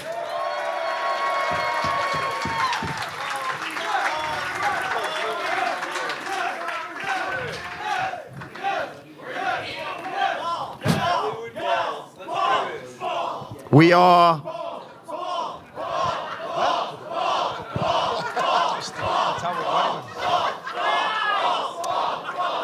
And I realise you are taking on an incredible duo, Miller and Murray. I think I've stolen your microphone there. So I'll pass this one over. So don't worry if it all starts going slightly wrong. I have a a small plan to help you out. But we'll get to that in due course. You may not need it, of course. By the way, before we wrap this up, because we're going to finish at 3, and then we all have to be out of here, no questions asked by 4 p.m. So just in case I forget, can we have a huge round of applause for all the brilliant people here at Underground Arts in Philadelphia? Thank you to each and every one of you. Thank you. So I've got 30 questions here, but if we run out of time, we'll just call it at that point. Multiple choice, shout out your name, wait for me to come to you. And remember, guys, most importantly... Shout out our name, do you see? Yeah. Okay. All right. It's just for fun, guys. But I have... Just for fun, Chris. I know how competitive you are, Sidgwick, and I would like to remind you I have worked really hard on some of these options, which are a bit silly. So, That is him telling me to shut up. without further ado... He wants to pop you with his jokes. Without further ado, 30 questions, hopefully, give or take, all about WrestleMania, or particularly the people on the WrestleMania card night 1. So, starting off, question number 1. Phil, I've just remembered I forgot to bring a pen and paper. Phil, can you keep the score for us, please? Okay. Adam Blair will do the because, you know, man. as we know... Thank you, Adam Blair. Adam Blair at Adam Wilton 4 and Jose Palomares at the Whole 11 always takes care of the Data! for these kinds of things. Thank you as always, Adam. Question number 1. What was another name Becky Lynch could have had when she first joined WWE? Was it Robin Daly, Stealing Regularly, Nicking Constantly, or Pilfering Weekly? Pamphlet. Pamphlet, yes. I'm going to go with Robin Daly. Is correct. Question number 2. What? How are you? Of course, Becky and Rhea open night 1. Question number 2. Which current star did Rhea Ripley describe as one of her inspirations? Was it Natalia, R-Truth, The Miz, or Jinder? Oh, Simon, The Miz. Is the correct answer. Yeah. How have we ended up the heels in this? Question number 3. I was going to do everyone in the tag team ladder match, but that's too much. And I wanted to write more questions about The Rock because he's the best. So instead, I've just gone with the new tag champs for these questions. Question number 3. What Aussie TV show did Grayson Bloody Waller appear on? Was it Home and Away, Survivor, Neighbours, or Crikey, That's a Koala? Andy, Neighbours. No, dear, that's wrong. Yeah, they said Neighbours. So what were the options again, please, Wilbon? Home and Away, all of them. Yeah. Home and Away, Survivor, Neighbours, or Crikey, That's a Koala? Survivor.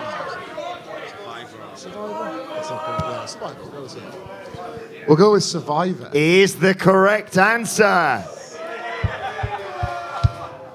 Question number 4. His tag team partner, Austin Theory, once got into trouble with the WWE higher-ups after he stole what? Andy. Yes, Andy. Egg. Is the correct answer a golden? Every point's a bonus, man. Question 5. How many times is the phrase, "What's up?" said in our Simon! 84. Is the correct answer, ladies and gentlemen.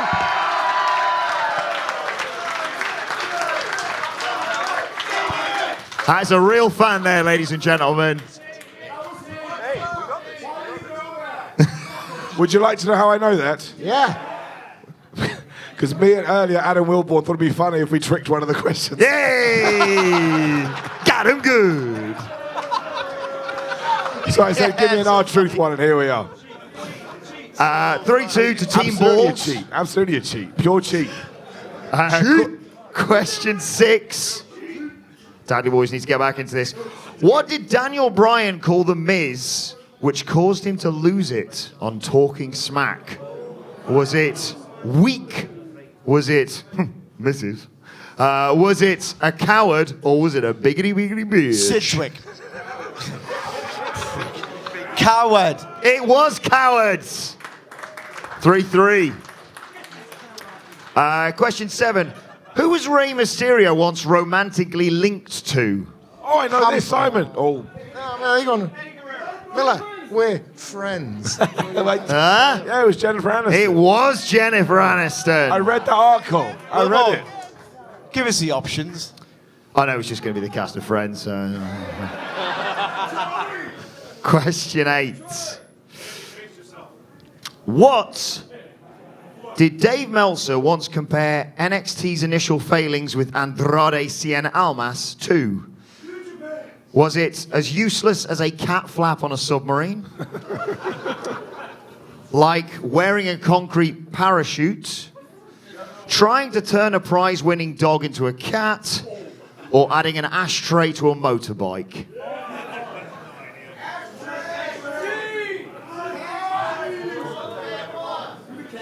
Oh, I like the strategy there, Andy.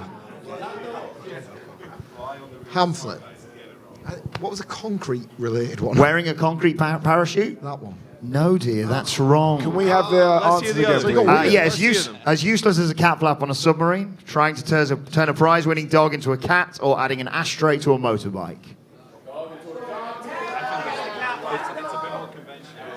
The dog one. The prize-winning dog into a cat Yes. is correct. Yes. That is 5-3 to Team Balls. Okay. I got all of the answers.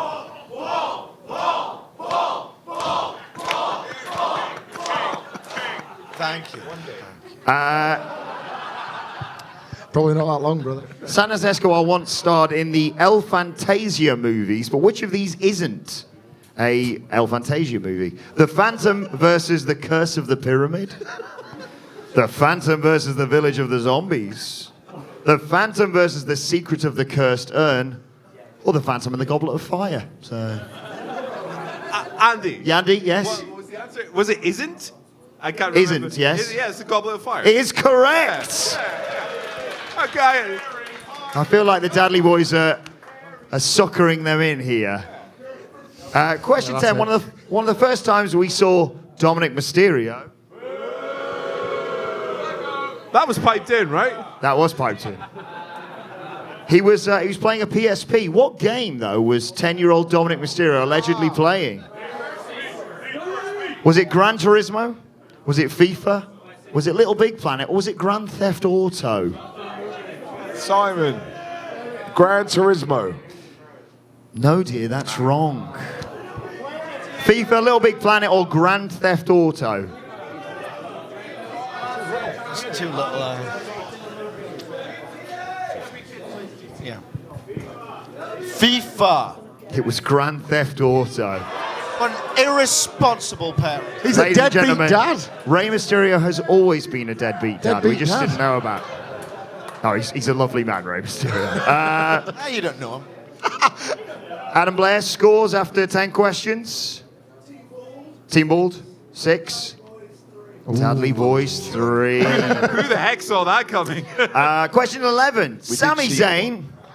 Zayn mentioning which restaurant made Jey Uso think maybe he's Usi after all. Was it IHOP, Denny's, Waffle House? Sidgwick Waffle House. I'm not doing this shit anymore. We're going to win.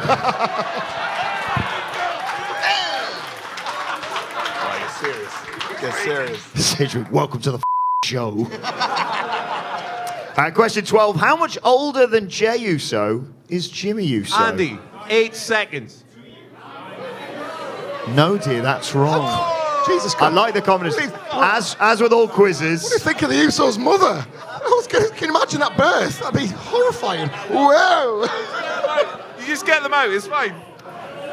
is it 3 minutes, 6 minutes, 9 minutes, or 12 minutes? This was in the video package It's on the yesterday. video yesterday, wasn't it? I don't know what it is. Says made a good point. We're going to go with C. You're going to go with 9 minutes? Yeah. Is the correct answer. They're in their head. I'm not going to sit around and take this shit. Question 13. What prank did Bianca Belair get tricked by her husband with? Was it the Usos aren't twin brothers? The Undertaker's streak is a shoot? I guess Bianca respects the goddamn business. Down now. Vince Russo was back booking Raw, or does it smell like Updog in here? Yes, got him.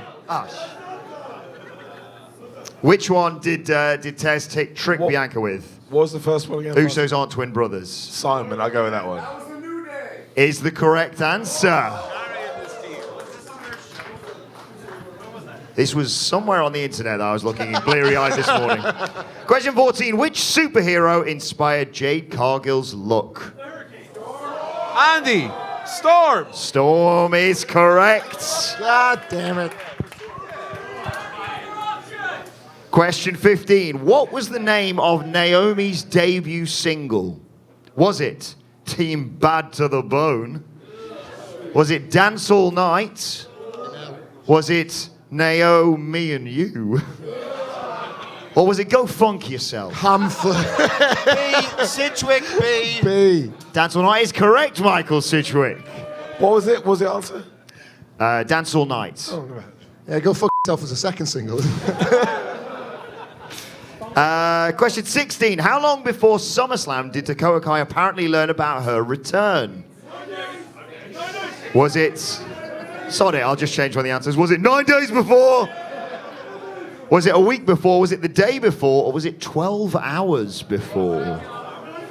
Simon, a day before. Is the correct answer. Wow. Didn't know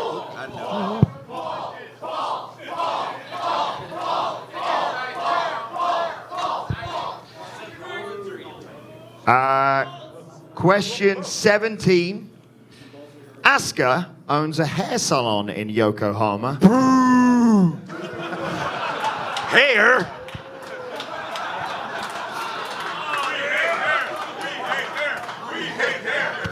I'd like to point out, I really don't hate it. I miss my hair every day. I don't. Asuka owns a hair salon in Yokohama. But what is it called? Is it Asuka and You Shall Receive? Christ almighty. Is it Another Heaven? Is it Lunatic Fringe? Or is it Anita Haircut? Andy, B. It is Another Heaven. The jokes have just flattened these two. They can't bloody. How do you, what's the opposite of manner? Side of your arm, is it? I think the opposite of Adam. man. I was thinking it takes 8 seconds to get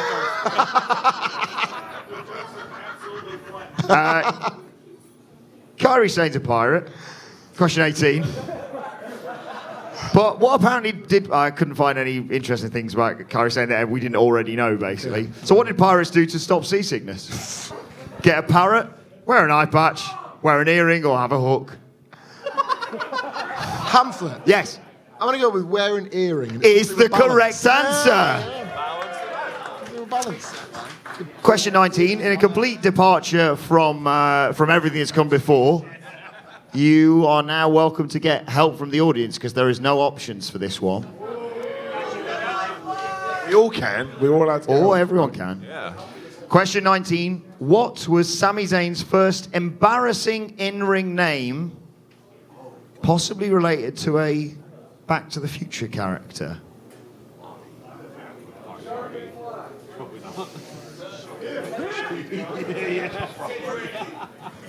Any guesses? I'd go. I think we got half of it at the bar there. What was that? You got half there. Said Quincy McFly. What did he say that we said? Quincy McFly. Quincy McFly, you say?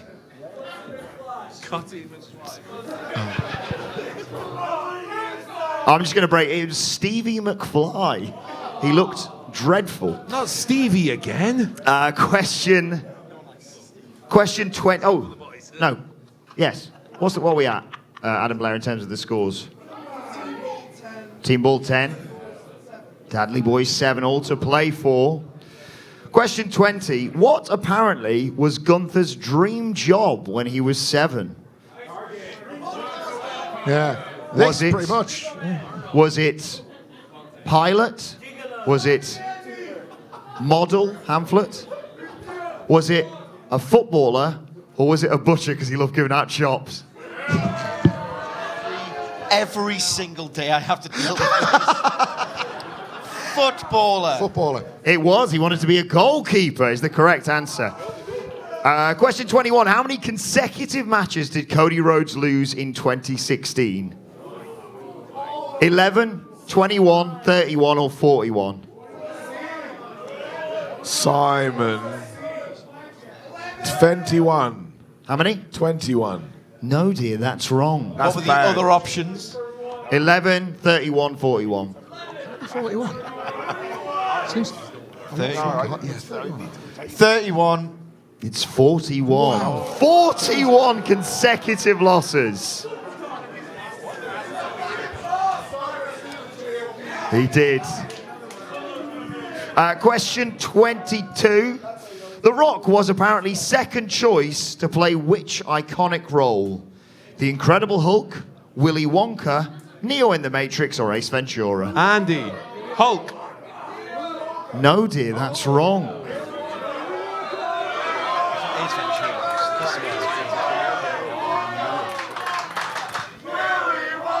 Neo. It's Willy Wonka. Question 23. What was Seth Rollins' first Mania he attended? 20, 21, 22, or 23? All the options again, sorry. 20, 21, 22, or 23?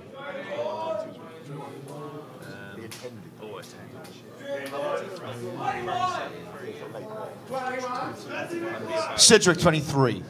No, dear, that's wrong. We're going to go 21. It's 22. Main event of... John Cena versus Triple H, but Seth was probably there to see CM Punk hanging off the gangster car. I love this one. I've used this one before, but I love it so much. Question 24. I've done a lot of questions about The Rock now because I love him.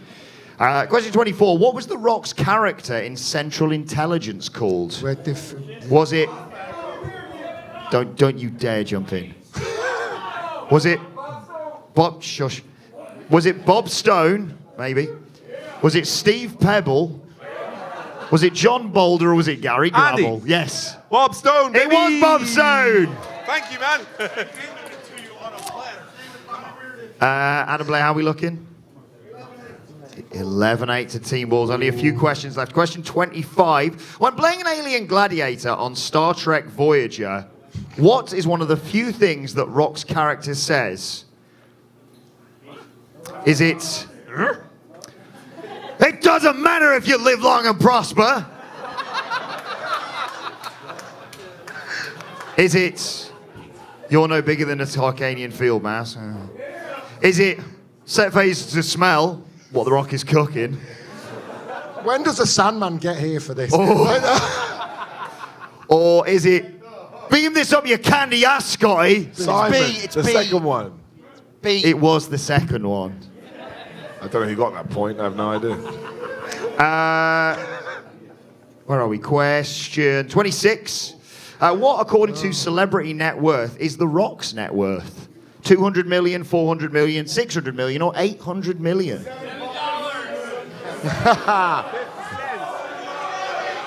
Hamflet. I got the biggest D, the biggest one. 800 million is correct. And some good news that comes with this. Whilst I was on Celebrity Net Worth, I checked Simon Miller's. And ladies and gentlemen, Simon Miller is worth between $3 and $5 million. So congratulations on that. I'm very well off. Hence my...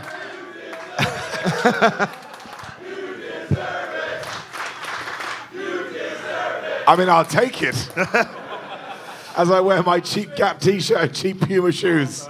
Only the rich can dress this well. Question 27. What did Vince McMahon allegedly hate about Roman Reigns at Fastlane 2017? Hamflet. The white soles of his trainers. Is the correct answer. They look classy. He was an idiot. Wilborn, just for fun, what were the other options? Oh, no, that was a do any serious gags? one. His hair, his boots, his smile, or his bad attitude. Adam Blair, how are we looking? We got how many? Gotta work out how many questions we got left. Watch you say that. 11 all. And I've forgotten to write a tiebreaker, so... No, we have to win by 1 point because we cheated on one. That'd be wonderful. Oh, okay. Question 28. Paul Heyman said that the moment that changed Roman Reigns in his transformation into being the tribal chief was when he was covered in what? Oh, Simon.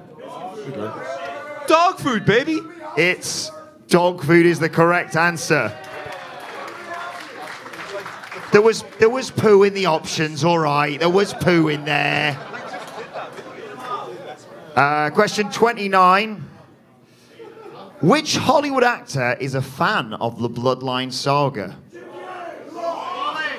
The Rock obviously is, but I didn't mean him. Patrick Stewart, huge jacked man, Daniel Day-Lewis or Jim Carrey? Andy, Jim Carrey. No, D, unfortunately, that's wrong.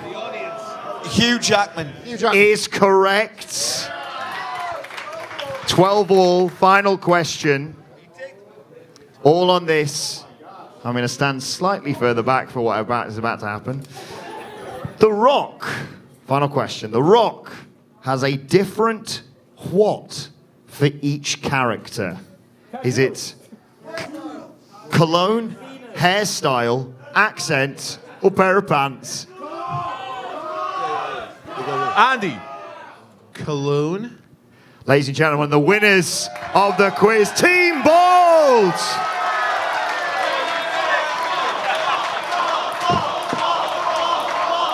Phil, get on up here. Let's keep it going for them. Team Bold, ladies and gentlemen. Phil Chambers, get your ass up here. Thank you, ladies and gentlemen, genuinely, thank you so much for coming out today. We have been the meat in your WrestleMania sandwich. It has been a pleasure. Coming up, ladies and gentlemen, Adam Nicholas, the star behind the scenes. Thank you so much. We're going to be milling about for the next hour. The bar is one more drink, last orders at the bar. And we've got to be out of here by 4 p.m. sharp, so make sure you don't leave anything behind or anything like that. But once more, thank you from all of us here at WhatCulture, not just for coming today, but for watching our channel, because otherwise we wouldn't be able to be here and do this. Let's hear it for Michael Sidgwick, Michael Hamflett, Andy Murray, Simon Miller, Adam Nicholas, Phil Chambers.